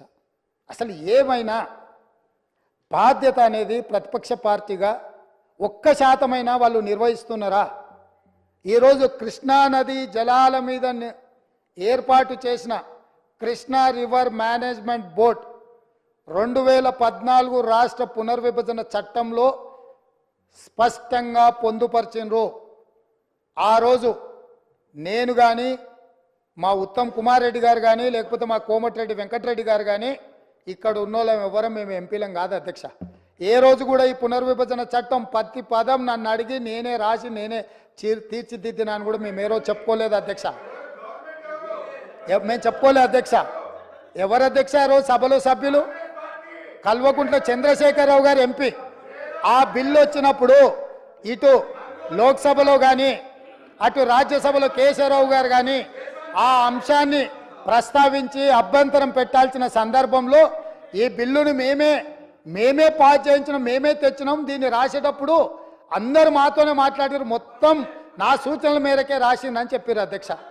ఆ రోజు రాసింది చంద్రశేఖర్ రావే అయితే అందులో ఒకవేళ లోపం ఉంటే ఆ లోపాలకు బాధ్యులు ఎవరు అధ్యక్ష? ఈనాడు ప్రతిపక్ష నాయకుడు ఆ లోపాలకు బాధ్యుడు కాదా అని నేను మీ ద్వారా అడగదలుచుకున్న అధ్యక్ష వాళ్ళను. ఈరోజు మీరు 2014 నుంచి 2023 వరకు కృష్ణా రివర్ మేనేజ్మెంట్ బోర్డు సమావేశాలు ఏర్పాటు చేసినప్పుడల్లా ఉమాభారతి గారు మంత్రిగా ఉన్నప్పుడు వారు వెళ్ళిండ్రు, చంద్రశేఖరరావు గారు వెళ్ళిండ్రు, వివిధ సందర్భాలలో వీళ్ళే అధికారికంగా వెళ్ళిండ్రు. ఇంతవరకు నేను మా ఉత్తమ్ కుమార్ రెడ్డి గారు ఏ సమావేశాలకు పిలవలేదు, మేము వెళ్ళలేదు అధ్యక్ష. మేము స్పష్టంగా తెలంగాణ హక్కులను కాపాడడానికి మేము కొట్లాడుతుంటే మా కాళ్ళకు తాళ్ళు పెట్టి కాళ్ళలో కట్టెపెట్టి మమ్మల్ని బోర్ల పడేయాలని వీళ్ళ తాపత్రయం ఏంది అధ్యక్ష? గుంజుకుంటా అన్నది ఎవరు అధ్యక్ష? నరేంద్ర మోడీ గుంజుకుంటా అన్నాడు. మరి వీళ్ళు ధర్నాలు చేయాలంటే ఏడు చేయాలి అధ్యక్ష? నల్గొండలు ఉంటాడా నరేంద్ర మోడీ? ఏడుంటాడు అధ్యక్ష? ఢిల్లీలో ఉంటాడు. శాతనైతే కల్వకుంట్ల చంద్రశేఖరరావు గారు, తన్నీరు హరీష్ రావు గారు, కల్వకుంట్ల తారక రామారావు గారు ముగ్గురు పోయి జంతర్ మంతర్లో ఆమరణ నిరాదీక్ష చేయమను. మేము వాళ్ళని పోలీసులు తీసుకెళ్లకుండా వాళ్ళు అమరులు అవ్వడమో లేకపోతే హక్కులను సాధించడమో వరకు ఈ ప్రభుత్వం అండగా నిలబడుతుంది. వాళ్ళ ముగ్గురిని ఢిల్లీలో నరేంద్ర మోడీ తప్పిదాల మీద దౌర్జన్యం మీద ధర్నా చేయమనుండ్రు కానీ నరేంద్ర మోడీతో కొట్లాడుతున్న మా కాళ్ళలో కట్టబెట్టి బోర్లు పడేస్తే ఎవరు అధ్యక్ష? అదేవిధంగా అధ్యక్ష, ఎన్నికల రోజు పోలింగ్ ఇక్కడ జరుగుతుంటే పక్క రాష్ట్ర ముఖ్యమంత్రి AK-47 తుపాకులతో పోలీసులు నాగార్జున సాగర్ డ్యామ్ మీదకు పంపించిండు అధ్యక్ష. ఇవాళ నేను అడగదలుచుకున్న వాళ్ళను, నాగార్జున సాగర్ 100% మన భూభాగంలో ఉంది, మన ప్రాంతం. మన ప్రాంతానికి లోపటికొచ్చి తుపాకులు పెట్టి ప్రాజెక్టులను ఆక్రమించుకుంటుంటే వీళ్ళ సహకారం లేకుండా వస్తాడా అధ్యక్ష? ఇంటి దొంగలు లేకుండా జగన్మోహన్ రెడ్డి గారు లోపలికి వచ్చి నాగార్జున సాగర్ డ్యామ్ మీద పహారాలు కాసే పరిస్థితి వస్తుందా అధ్యక్ష? ఎందుకు ఆ రోజు వీళ్ళు మాట్లాడలేదు? వీళ్ళు ఇచ్చిన అలుసే కదా, వాళ్ళు పెట్టిన పులుసు తిని వీళ్ళు అలుసు ఇవ్వడం వల్లనే కదా ఈరోజు ఈ పరిస్థితి వచ్చింది. ఆయల్లో రాయలసీమకు పోయినప్పుడు కల్వకుంట్ల చంద్రశేఖరరావు గారు, ఈనాటి మంత్రి శ్రీమతి రోజా గారు పెట్టిన రాగి సంకటి రొయ్యల పులుసు తిని రాయలసీమను రతలాలసీమం చేస్తా అని చెప్పి మాట ఇచ్చి బేసిన్లు లేవు, బేసిజాలు లేవు, మీరు కొట్టుకపోండి అన్నాడు. వాళ్ళు కొట్టుకపోయారు. ఇప్పుడు మేము వచ్చినాక అట్టెట్లా కొట్టుకపోతాడంట? ఎవరు అధ్యక్ష బాధ్యత ఎవరు వహించాలి? నీ కళ్ళ ముందే కదా ముచ్చుమర్రి చంద్రబాబు నాయుడు కట్టింది, నీ కళ్ళ ముందే కదా రాజశేఖర రెడ్డి పోతిరెడ్డి పాడును 44,000 క్యూసెక్లకు పెంచి తరలించకపోయింది, నీ కళ్ళ ముందలనే కదా నీ ఇంట్లో పంచపక్ష ప్రమాణాలు జగన్మోహన్ రెడ్డి గారికి పెట్టి జీవో నెంబర్ 203ను నీ ఇంట్లోనే పునాదులేసి రాయలసీమ లిఫ్ట్ ఇరిగేషన్కు ప్రగతి భవన్లో కేసీఆర్ గారి డైనింగ్ టేబుల్ మీద పునాది రాయబడ్డది. దానికి పునాది రాయేసింది మీరే కదా. 8 TMCలు పర్ డే తరలించకపోవడానికి అనుమతి ఇచ్చింది, టెండర్లు పిలిచింది, కాంట్రాక్టులు అప్పచెప్పింది, పనులు పూర్తి చేసింది మీరు అధికారంలో ఉన్నప్పుడే కదా అధ్యక్ష. మీరు మొత్తం కృష్ణానది జలాలు మహారాష్ట్ర కర్ణాటక దాటి మహబూబ్ నగర్ జిల్లాలో జూరాల నుంచి పాలమూరులో కలంపూర్లో ఎంటర్ అయి తుంగభద్ర నదిలో వచ్చే నీళ్లు, తుంగభద్ర నుంచి వచ్చిన సుంకేశ్లకు వచ్చిన నీళ్లు, సుంకేశ్ల నీళ్లు జూరాల నీళ్లు కలిసి ప్రయాణమై పాలమూరు జిల్లా నుంచి మొదలై రాయలసీమలకు పోయి నంద్యాల నుంచి తిరుక్కొని శ్రీశైలం ప్రాజెక్టు మీదకి వచ్చినప్పుడు శ్రీశైలం ప్రాజెక్టు కొంత తెలంగాణలో ఉంటే కొంత ఆంధ్రాలో ఉంది అధ్యక్ష. అంతకుముందు ప్రాజెక్టు లేవు. అంతకుముందు పోతిరెడ్డిపాడు 11,000 క్యూసెక్స్ ఉండే, అది 44,000 క్యూసెక్స్కి పెరిగింది. అంతకుముందు లేని రాయలసీమ లిఫ్ట్ ఇరిగేషన్ ఇవ్వాలా 8 TMCలు తరలించడానికి లిఫ్ట్ ఇరిగేషన్లు కట్టినరు. ముచ్చుమర్రి నుంచి 1/2 TMC కట్టిరు అధ్యక్ష. మొత్తం 12.5-13 TMCలు పర్ డే. ఒక్క నెల రోజులు మనం కళ్ళు మూసుకుంటే శ్రీశైలంలో బురద కూడా ఉండదు అధ్యక్ష. రాయలసీమ లిఫ్టు 797 FRL దగ్గర కట్టిరు అధ్యక్ష. కుండ ఇట్లుంటే కుండకు సైడ్కు పొక్క పెట్టలే అధ్యక్ష, కింద పెట్టిండు. కింద వీళ్ళు పిలిచి పంచపక్ష ప్రమాణాలు వీళ్ళు పెట్టిండ్రు, జగన్మోహన్ రెడ్డి వీళ్ళ కింద బొక్క పెట్టిండు అధ్యక్ష. బొక్క పెట్టి మొత్తం తరలించకపోతుంటే మిన్నకుండా ఉన్న మీళ్ళు ఇవాళ నేను సూటిగా అడుగుతున్న హరీష్ రావుని మిత్రుణ్ణి, రాజకీయాలు పక్కన పెట్టండి, రాజకీయాలు పక్కన పెట్టండి, మీరు బాధ్యత కలిగిన మంత్రిగా చెప్పు.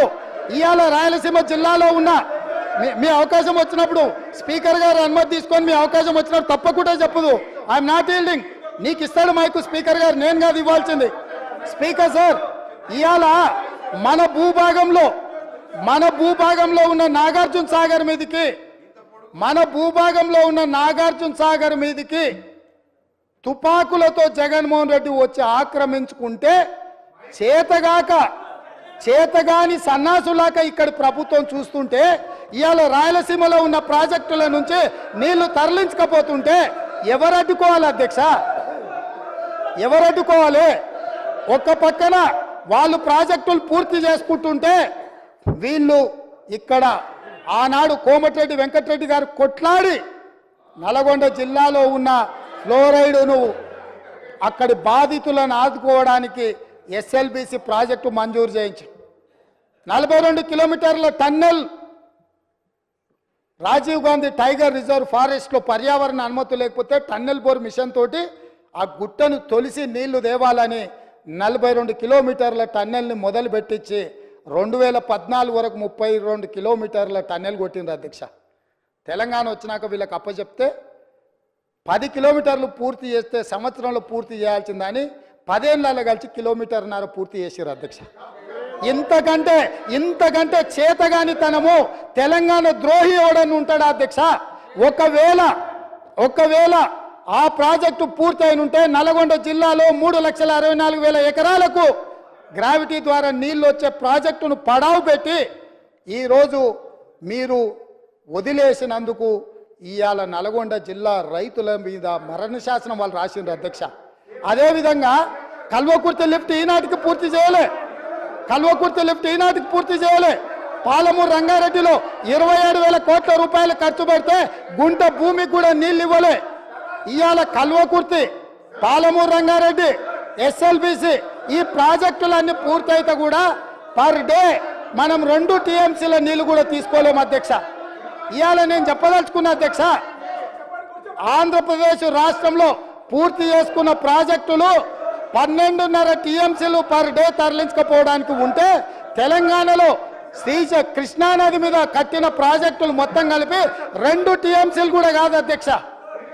10 ఏళ్ళ అవకాశం ఇచ్చిన ఈ పాలమూరు రంగారెడ్డి లేకపోతే కల్వకుర్తి లేకపోతే ఎస్ఎల్బిసి పూర్తి చేయకపోవడానికి వీళ్ళు కారణం కాదా అధ్యక్ష? ఇంత అన్యాయము ఉమ్మడి రాష్ట్రంలో కూడా తెలంగాణ ప్రాంతానికి జరగలేదు. వీళ్ళ పాలనలో తెలంగాణ ప్రజల పట్ల కృష్ణానది జలాల మీద మరణ శాసనం రాసిండ్రు అధ్యక్ష. వీళ్ళు ఇవాళ నేను అడుగుతున్న వీళ్ళను అధ్యక్ష, ఇవాళ వీళ్ళని నేను అడుగుతున్నా, మీకు ఏమైనా చిత్తశుద్ధి ఉంటే మేము చేసే ప్రయత్నంలో, మేము చేస్తున్న పోరాటంలో రాజకీయాలు పక్కన పెట్టి ముందుకు రావాలి, కానీ మా కాళ్ళలో కట్టెపెట్టి కింద పడేస్తే ఏమవుతుంది అధ్యక్ష? వీళ్ళకి అధికారం వచ్చుడు సంగతి దేవుడు ఎరుగు, కానీ తెలంగాణ రైతుల జీవితాలతో చెలగాట మాడుతున్నారు అధ్యక్ష రాజకీయ స్వార్థం కోసము. ఇదా అధ్యక్ష? ఇదా వీళ్ళ నుంచి ఆశించేది? 10 ఏళ్ళ అధికారం ఇచ్చినా ఇంకా అధికార దాహం తీరలేదు. సెంటిమెంట్ను రెచ్చగొట్టాలి, దానికి ఆయింట్మెంట్ ఉయ్యాలి, వచ్చే ఎన్నికలలో డబ్బలో ఓట్లు వేసుకోవాలన్న ధ్యాస తప్ప ఈ సమస్యను ఎట్లా ఎదుర్కోవాలి, ఈ సమస్యను కలిసి వస్తామన్న ఆలోచన ఎందుకు వీళ్ళకి రావడం లేదు అధ్యక్ష? నేను అడుగుతున్న తమ ద్వారా. ఇంత కీలకమైన అంశం ఈరోజు సభలో ఉండి చర్చించి వారి అనుభవం అంతా రంగరించి వారు చదివిన 80,000 పుస్తకాల జ్ఞానాన్ని మాకు కొంతైనా పంచితే ఈ ప్రభుత్వం సరైన దిశగా ఇంకా వేగవంతంగా పనిచేయడానికి ఉపయోగపడుతుంది కదా అధ్యక్ష. వారేమో రారు, వీరేమో నిజాలు మాట్లాడారు. ఇది వాళ్ళ బాధ, వాళ్ళ ఆలోచన అధ్యక్ష. అందుకే అధ్యక్ష ఈరోజు కృష్ణానది జలాల గురించి పదే మిత్రుడు ప్రస్తావిస్తున్నాడు. అసలు కృష్ణానది జలాలు వాళ్ళకి అప్పచెప్పింది ఎవరు అధ్యక్ష? 2015లో పోయి సంతకం పెట్టి వచ్చింది ఎవరు అధ్యక్ష? వీళ్ళు కాదా? వారే సాగునీటి పారుదల శాఖ మంత్రి కాదా? మురళీధర్ రావు గారు ఈఎన్సీ కాదా? సాగునీటి పారుదల సలహాదారుడు విద్యాసాగరరావు గారు వాళ్ళ పార్టీ సభ్యుడు కాదా? వీళ్ళందరూ పోయి 811 టీఎంసీల నికర జలాలు ఉమ్మడి ఆంధ్రప్రదేశ్కు కేటాయిస్తే ఆనాడు వీళ్ళు తెలంగాణ ప్రాంతంలో 68% క్యాచ్మెంట్ ఏరియా ఉంటే 68% వాటా మాకు నీళ్లు రావాలని కొట్లాడాల్సింది పోయి 811 టీఎంసీలలో 512 టీఎంసీలు ఆంధ్రప్రదేశ్కు అధికారికంగా సంతకం పెట్టి మన తెలంగాణ రైతుల హక్కులను వాళ్ళకి దారిదత్తం చేసి 299 టీఎంసీలకు సంతకం పెట్టి వచ్చిందే వాళ్ళ అధ్యక్ష. ఇంకా కూడా అబద్ధాలు బుకాయించాలనుకుంటారు. పాపం ఆయన ఎవరు? లేదు, ఒక్క నిమిషం. నామ నాగేశ్వరరావు గారు, ఖమ్మం జిల్లా ఎంపీ.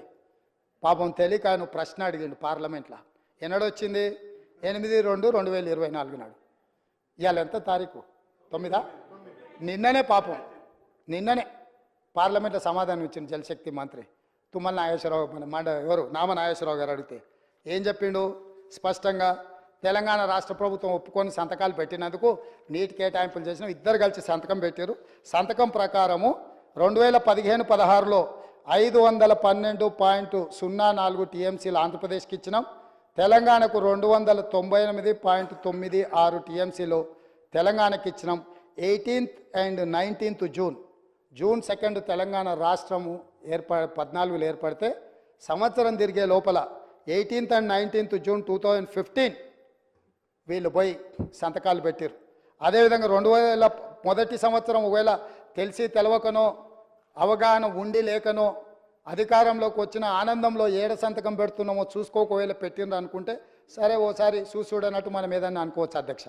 మళ్ళా 2016-17లో సేమ్ దాని ప్రకారమే 21 అండ్ 22 జూన్ 2016 నాడు మళ్ళీ సేమ్ సంతకం పెట్టారు అధ్యక్ష.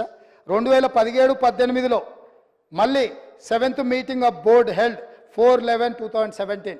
ఇట్లా 2023-24 వరకు కూడా సేమ్ సంతకాలు పెట్టిరుగో. ఇదే అధ్యక్ష నిన్న పార్లమెంట్లో కేంద్ర జలశక్తి మంత్రి సమాధానం ఇచ్చింది.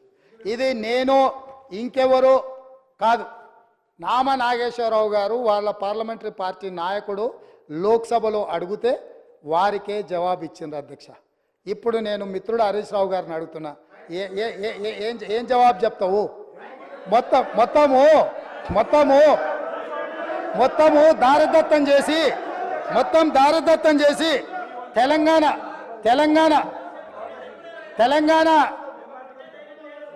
జల హక్కుల్ని సర్వం దారదత్తం చేసి సంతకాలు పెట్టి తెలంగాణ ప్రజల హక్కుల మీద మరణ శాసనం రాసిన మీరు ఇప్పటికైనా తప్పు తెలుసుకొని మేం చేస్తున్న ప్రయత్నంలో కలిసి వస్తారేమని మేము అనుకున్నాం. కానీ ఇంకా కూడా ఇదే విధానం చేస్తే ఈసారి అక్కడ కూడా ఉండరయ్యా. అక్కడెక్కడో ఉంది కదా నాంపల్లి దర్గానో లేకపోతే బిర్లా మందిరం, అక్కడికి వెళ్తారు అధ్యక్ష ఇట్లా చేస్తే మాత్రం. అదేవిధంగా అధ్యక్ష పదే పదే మా మిత్రులు గొప్పతనం గురించి వరంగల్ గురించి మా సోదరులు చాలాసార్లు మాట్లాడుతూ ఉంటారు. ఒక జీవో కాపీ ఇవ్వదలుచుకున్న అధ్యక్ష. ఒక్క నిమిషం మీరు అవకాశం ఇస్తే వారి గొప్పతనం మీద నేను చెప్పదలుచుకున్నా అధ్యక్ష. అధ్యక్ష ప్రొఫెసర్ జయశంకర్ మీకు అందరికీ తెలుసు, వాళ్ళు ఒకవేళ మర్చిపోయినా మనందరం మర్చిపోలే, తెలంగాణ సిద్ధాంతకర్త. ఆయన విలేజ్ పేరు వచ్చేసి అక్కంపేట్, పరకాల శాసనసభ నియోజకవర్గంలో ఉంటాయి. వారు పుట్టి పెరిగి అక్కడనే ఉన్న అక్కంపేట విలేజ్ను రెవెన్యూ విలేజ్ కింద కూడా వాళ్ళు ప్రకటించలే అధ్యక్ష. ధరణి తెచ్చినాం దందాలు చేసినాం అని చెప్తారు తప్ప కనీసం జయశంకర్ గారు పుట్టి పెరిగిన ఊరు ఆయన చివరి కోరిక రెవెన్యూ విలేజ్గా అక్కంపేటను మార్చమని వారు కోరుకుంటే 9.5 సంవత్సరాలైన ప్రొఫెసర్ జయశంకర్ గారు సొంత ఊరుని తెలంగాణ రాష్ట్ర చిత్రపటం మీద రెవెన్యూ విలేజ్గా కూడా గుర్తించక ఒక అనాథలాగా వదిలేస్తే మా ప్రభుత్వం వచ్చినాక జీవో ఆర్టీ నెంబర్ 405 7/12/2023 ఎన్నడు అధికారం చేపట్టిన అధ్యక్ష 7 తారీఖు నాడు డిసెంబర్ 7 నాడు అధికారం చేపట్టిన మరుక్షణం ప్రొఫెసర్ జయశంకర్ గారు సొంత ఊరును రెవెన్యూ విలేజ్గా ప్రకటించి జీవో ఇచ్చింది. ప్రొఫెసర్ జయశంకర్ గారు సిద్ధాంతకర్తను గౌరవించిన గొప్ప చరిత్ర మా ప్రభుత్వాన్ని. వారి గ్రామాన్ని రెవెన్యూ విలేజ్గా తీర్చిదిద్దింది మా ప్రభుత్వం అధ్యక్ష. మేము ఎప్పుడు ఈ గొప్ప వ్యక్తులను ఎప్పుడు మేము ఈ చిన్న చూపు చూడలే. వాళ్ళు పార్టీ పెట్టుకున్న రోజు వాళ్ళకు నిల్వ నీడనిచ్చిన కొండా లక్ష్మణ్ బాపూజీ జలదృశ్యాన్ని వాళ్ళ పార్టీ ఆఫీస్కి ఇస్తే కనీసం ఆయన చనిపోయినప్పుడు చివరి చూపులకు కూడా వారిని చూడడానికి వారిని పరామర్శించడానికి పోలే. అట్లాంటిది మీరు తెలంగాణ గొప్పతనాల గురించి తెలంగాణ త్యాగాల గురించి మీరు మాట్లాడితే ఎట్లుంటుంది? దయ్యాలు వేదాలు ఒలవేసిందని ఏదో అంటారు కదా, వీళ్ళని చూస్తే దయ్యాలు కూడా సిగ్గుపడేటట్టే ఉన్నాయి అధ్యక్ష. ఏమో వీళ్ళని మాతో పోలుస్తున్నారేందని అదే చెప్పిన అవి కూడా వీళ్ళని చూస్తే కొంచెం వెనక ముందు అయ్యేటట్టుంది. అదేవిధంగా అధ్యక్ష కొమరం భీం ఎవరు అధ్యక్ష? కొమరం భీముడు ఎవరి కొమరం భీముడు? జల్ జమీన్ జంగుల్ అని చెప్పి ఆ రోజు ఆదివాసీల కోసం యుద్ధం చేసిన పోరాట యోధుడు అధ్యక్ష. మనకు స్ఫూర్తి ప్రదాత. కొమరం భీం ఘాట్ ప్రకటించి దాన్ని పూర్తి చేయక గాలికి వదిలేస్తే 9.5 సంవత్సరాలు అక్కడ 30 ఇండ్లు మంజూరు చేసి నిధులు ఇవ్వక కొమరం భీం వారసుల కాడ ఇండ్లు కట్టించడానికి వీళ్ళు నిధులు ఇవ్వకపోతే ఒక 6 మంది సొంత డబ్బులతో ఇల్లు కట్టుకున్నారు. ఒక 6 మంది మాకు వద్దని పునాదులు వేయలేదు. మిగతా 18 మంది నిధులు లేక మొండి గోడలతో నిలబడితే మా ప్రభుత్వం వచ్చిన వెంబడే కొమరం భీం వారసులకు ఇండ్లు కట్టించడానికి 25 కోట్ల రూపాయలు మంజూరు చేసి ఆ ప్రాంతాన్ని మొత్తం అభివృద్ధి చేయండి అని చెప్పి కొమరం భీం వారసులకు ఇండ్లు కట్టించే బాధ్యత 7 తారీఖు నాడు మేము నిర్ణయం తీసుకున్నాం అధ్యక్ష. ఇదే కాదు అధ్యక్ష, ఇంద్రవెల్లి అంటేనే రోమాలు నిక్కబొడుచుకుంటాయి అధ్యక్ష. దళితులు, గిరిజనులు, ఆదివాసీలు పోరాటానికి స్ఫూర్తిగా తీసుకొని ఈ ప్రపంచం ముందు నిటారుగా నిలబడి నేల కొరిగినరు తప్ప ఎవరికి లొంగలేదు, వంగలేదు. అట్లాంటి ఇంద్రవెల్లిని 9.5 సంవత్సరాలలో ఏ రోజైనా ఒక స్మృతి వనం కింద మారుద్దాం, ఒక స్ఫూర్తినిచ్చే పుణ్యక్షేత్రంగా చేద్దామని ఏ రోజైనా ఆలోచన చేసిండ్రా అధ్యక్ష? మేము చేసినాం, మేము ఆలోచన చేసినాం.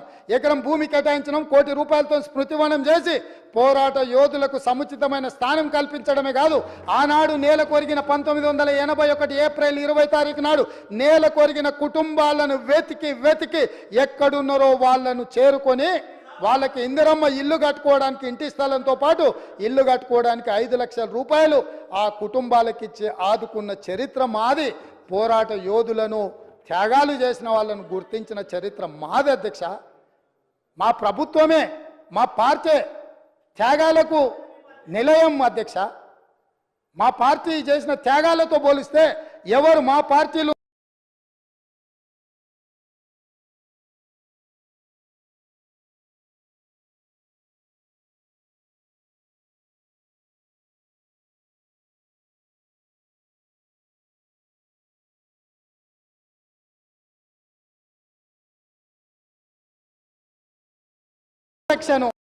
కలెక్షన్ కావాలన్నప్పుడల్లా రాజీనామా డ్రామా, ఖర్చులకు ఏమన్నా నగదు కావాలంటే నగదు బదిలీ పథకం పెట్టాలంటే రాజీనామాలు చేయరా, ఎంబడే పట్టుకరండి, నగదు దేయండి.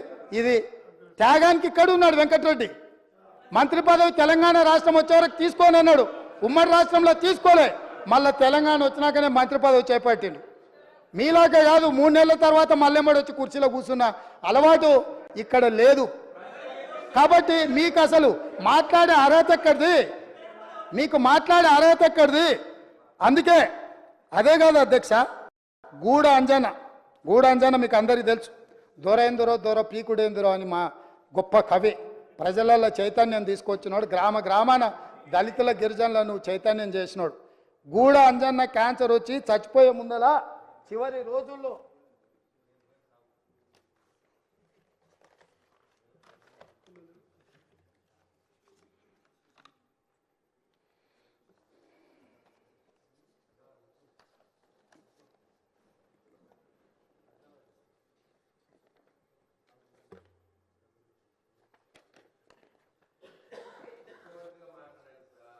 చూపించి మాట్లాడదామని నీకు, ఎందుకంటే ఆధారాలు ఉంటే కానీ నీకు ఆనదు కదా.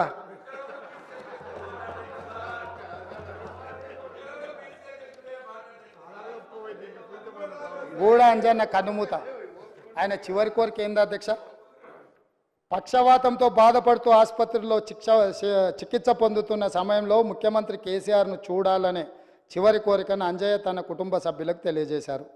మొదట అంజయ్యను పరామర్శించేందుకు కేసీఆర్ వస్తారని సీఎం కార్యాలయ సిబ్బంది చెప్పినా తర్వాత రాలేదని భార్య హేమమాలిని చెప్పారు.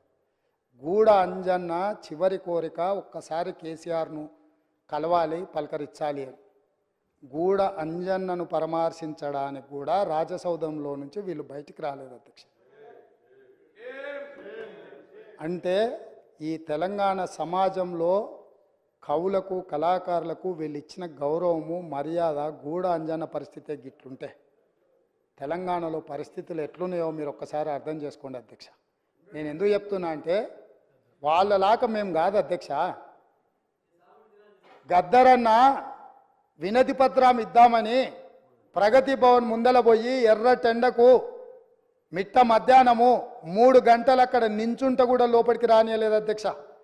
గద్దరన్న చనిపోయిన రోజు ఆసుపత్రికి వచ్చి పోలీసులు అక్కడి నుంచే శవాన్ని ఇంటికి తీసుకెళ్ళి అక్కడికక్కడ దాన సంస్కారాలు చెయ్యాలనే ప్రయత్నం చేస్తే మేము అక్కడికి వెళ్ళి నిలబడి గద్దరన్న శవాన్ని తీసుకొని వచ్చి ఎల్బీ స్టేడియంలో పెట్టి ప్రజల సందర్శనార్థం పెట్టి లక్షలాది మందిని తీసుకొచ్చి సందర్శించే విధంగా చేసి గద్దరన్నకు నివాళులు అర్పించే అవకాశం తెలంగాణ సమాజానికి అంత మేము ఇచ్చినాం అధ్యక్ష. 10 నిమిషాలు చంద్రశేఖరరావు గారికి గద్దరన్న శవాన్ని అయినా నివాళులు అర్పించడానికి సమయం దొరకకపోతే వీళ్ళ తెలంగాణ ఉద్యమకారులను గౌరవించేదని మీ ద్వారా అడుగుతున్నా అధ్యక్ష. అందుకే ఏ గద్దరన్న పేరు చరిత్రలో ఉండొద్దని వాళ్ళు అనుకున్నారో, ఏ గద్దరన్నని చరిత్ర పుటలలో కప్పేయాలని చూసినో ఆ గద్దర్ గారి పేరు మీదనే నంది అవార్డులను, నంది పురస్కారాలను గద్దర్ పురస్కారాల కింద మార్చి శాశ్వతంగా ప్రతి సంవత్సరం గద్దరన్నను స్మరించుకునే విధంగా వీళ్ళు వద్దనుకున్న అందశ్రీ జయ జయ తెలంగాణ వాళ్ళ చెవులల్లో మారు మోగాలని ఇవాళ మా ప్రభుత్వం నిర్ణయాలు తీసుకున్నది అధ్యక్ష. ఇవన్నీ మా నిర్ణయాలు కాదు, ప్రజల యొక్క అభిప్రాయాన్ని మేము శాసనం చేసినాం. ఇది ప్రజల తరఫున ప్రజలు ఎన్నుకున్న ప్రభుత్వం, ప్రభుత్వం చేస్తున్న ఒక మంచి ప్రయత్నం అధ్యక్ష. ఈ ప్రయత్నాలను అభినందించకపోయినారు అధ్యక్ష. వాళ్ళకు మనసు రాదు, లేకపోతే వాళ్ళకు ఉద్దేశం లేకపోవచ్చు, వాళ్ళకు వేరే మేము ఇక్కడ ఉన్నామని చూడడానికే ఇష్టపడకపోవచ్చు. ఈ కుర్చీలో పేదవాడు ఒక రైతు కొడుకు ఇక్కడికి వచ్చి కూర్చోవడం కొంతమందికి నచ్చకపోవచ్చు. వాళ్ళకి ఏమంటారు ఏందది జీర్ణించుకోకపోవచ్చు. కరెక్టే. మావాడు ఉంటాడంటే ఆ రైతు పిల్లగాడు ఉన్నాడేంది, నేను నా కళ్ళతో చూడలేదు, నాకు ఈ శిక్ష వద్దని మీరు అనుకుంటే నేనేం చేస్తా అధ్యక్ష?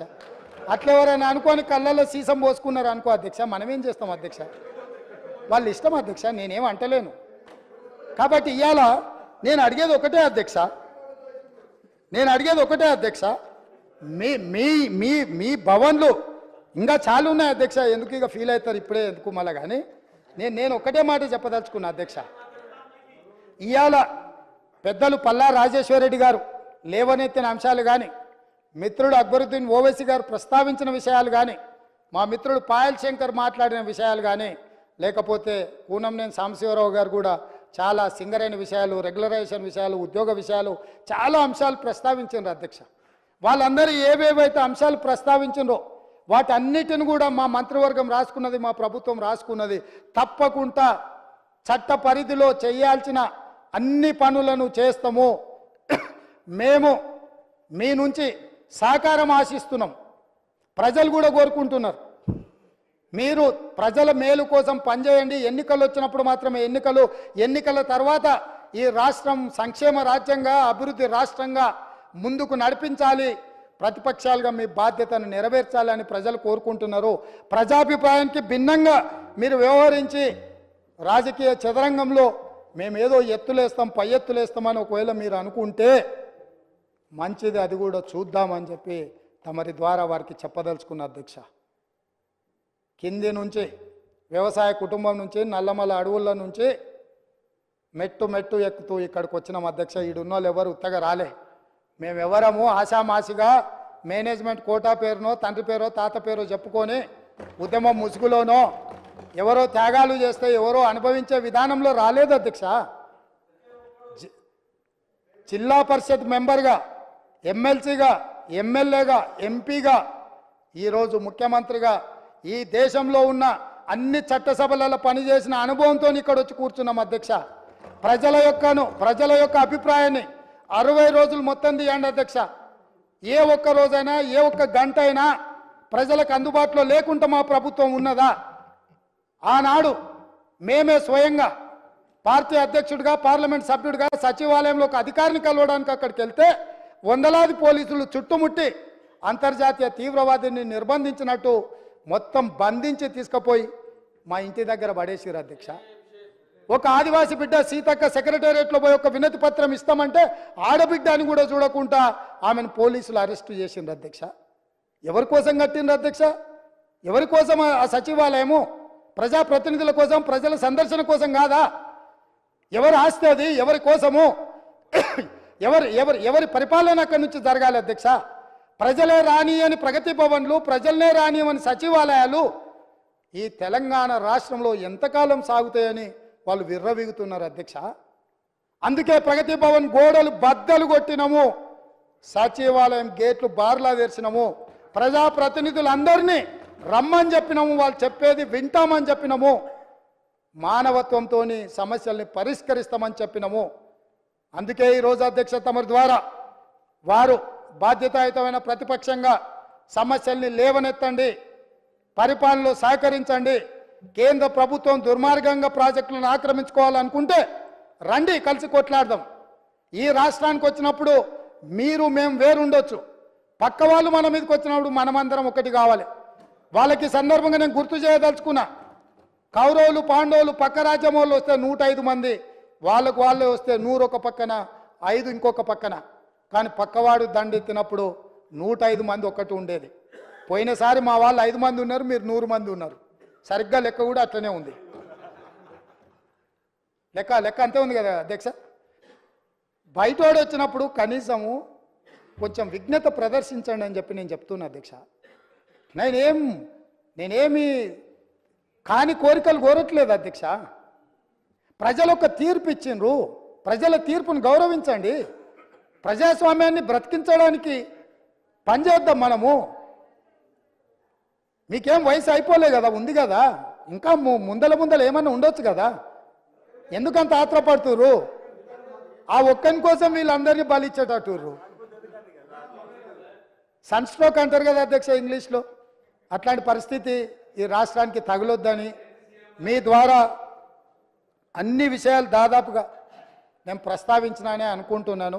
సభ్యులు ఏదైనా అడిగిన విషయాలు ఇంకా ఉంటే కూడా అవసరం అనుకుంటే వాళ్ళను ఈ సమావేశాలు పూర్తి కాగానే పార్టీ పరంగా ఇటు మా మిత్రులు భారతీయ జనతా పార్టీ శాసనసభ్యులు వాళ్ళు కూడా ప్రజలు ఎన్నుకుంటేనే, ప్రజల అభిప్రాయం ప్రజలు ఎన్నుకుంటేనే ఇక్కడికి వచ్చిండ్రు. వాళ్ళతో కానీ ఎంఐఎంతో కానీ సిపిఐతో కానీ టీఆర్ఎస్ ఇప్పుడు అదేదో పేరు అంటే వాళ్ళే కన్ఫ్యూజన్లు ఉండ్రు. అంటే ఆయన కేటీఆర్ఎస్ అని ఒక అదేదో ఉన్నట్టుంది కదా, ఇంకా అదే ఉందేమో అనుకుంటున్నా. మార్పు రాలేదు, అది కూడా మార్పు రావాలి కదా. సో అందుకోసమని ఎవరికైనా మేము అందుబాటులో ఉంటాము. మేము మీకోసము, ప్రజల కోసము, ప్రజల సమస్యలు మీరు ఏం తీసుకొచ్చినా వింటాము. మాకు మనసు ఉంది, ఈ ప్రభుత్వం మనసున్న ప్రభుత్వము, మేము బాధ్యతతో వ్యవహరిస్తాము. ఇక్కడ వివరణ ఇచ్చింది ఒకవేళ ఇంకా మీరు ఆశించినా రాబోయే చర్చలలో మిగతా విషయాలు మాట్లాడదాం. ప్రభుత్వంలో ఎప్పుడైనా సచివాలయంలో నేను అందుబాటులో ఉంటాను, నా కార్యాలయ అధికారులు అందుబాటులో ఉంటారు. ప్రతిరోజు వచ్చిన వాళ్ళందరినీ మేము కలుస్తూనే ఉన్నాము. మేము ఎవరిని కలవకుండా వివక్ష చూపించము. మాకు భేషజాలు లేవు. మేము వచ్చి కలిసినంత మాత్రాన అనవసరమైన ప్రచారాలు కూడా కల్పించే దుర్బుద్ధి కూడా మాకు లేదు.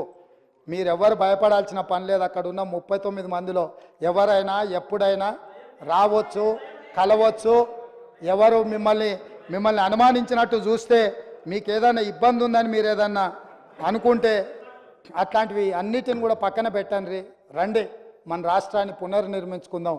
9.5 సంవత్సరాల జరిగిన విధ్వంసాన్ని మళ్ళీ ఈరోజు పునర్నిర్మించుకోవడానికి అవసరమైన సహకారం అందరి నుంచి నేను ఆశిస్తున్నా అధ్యక్ష.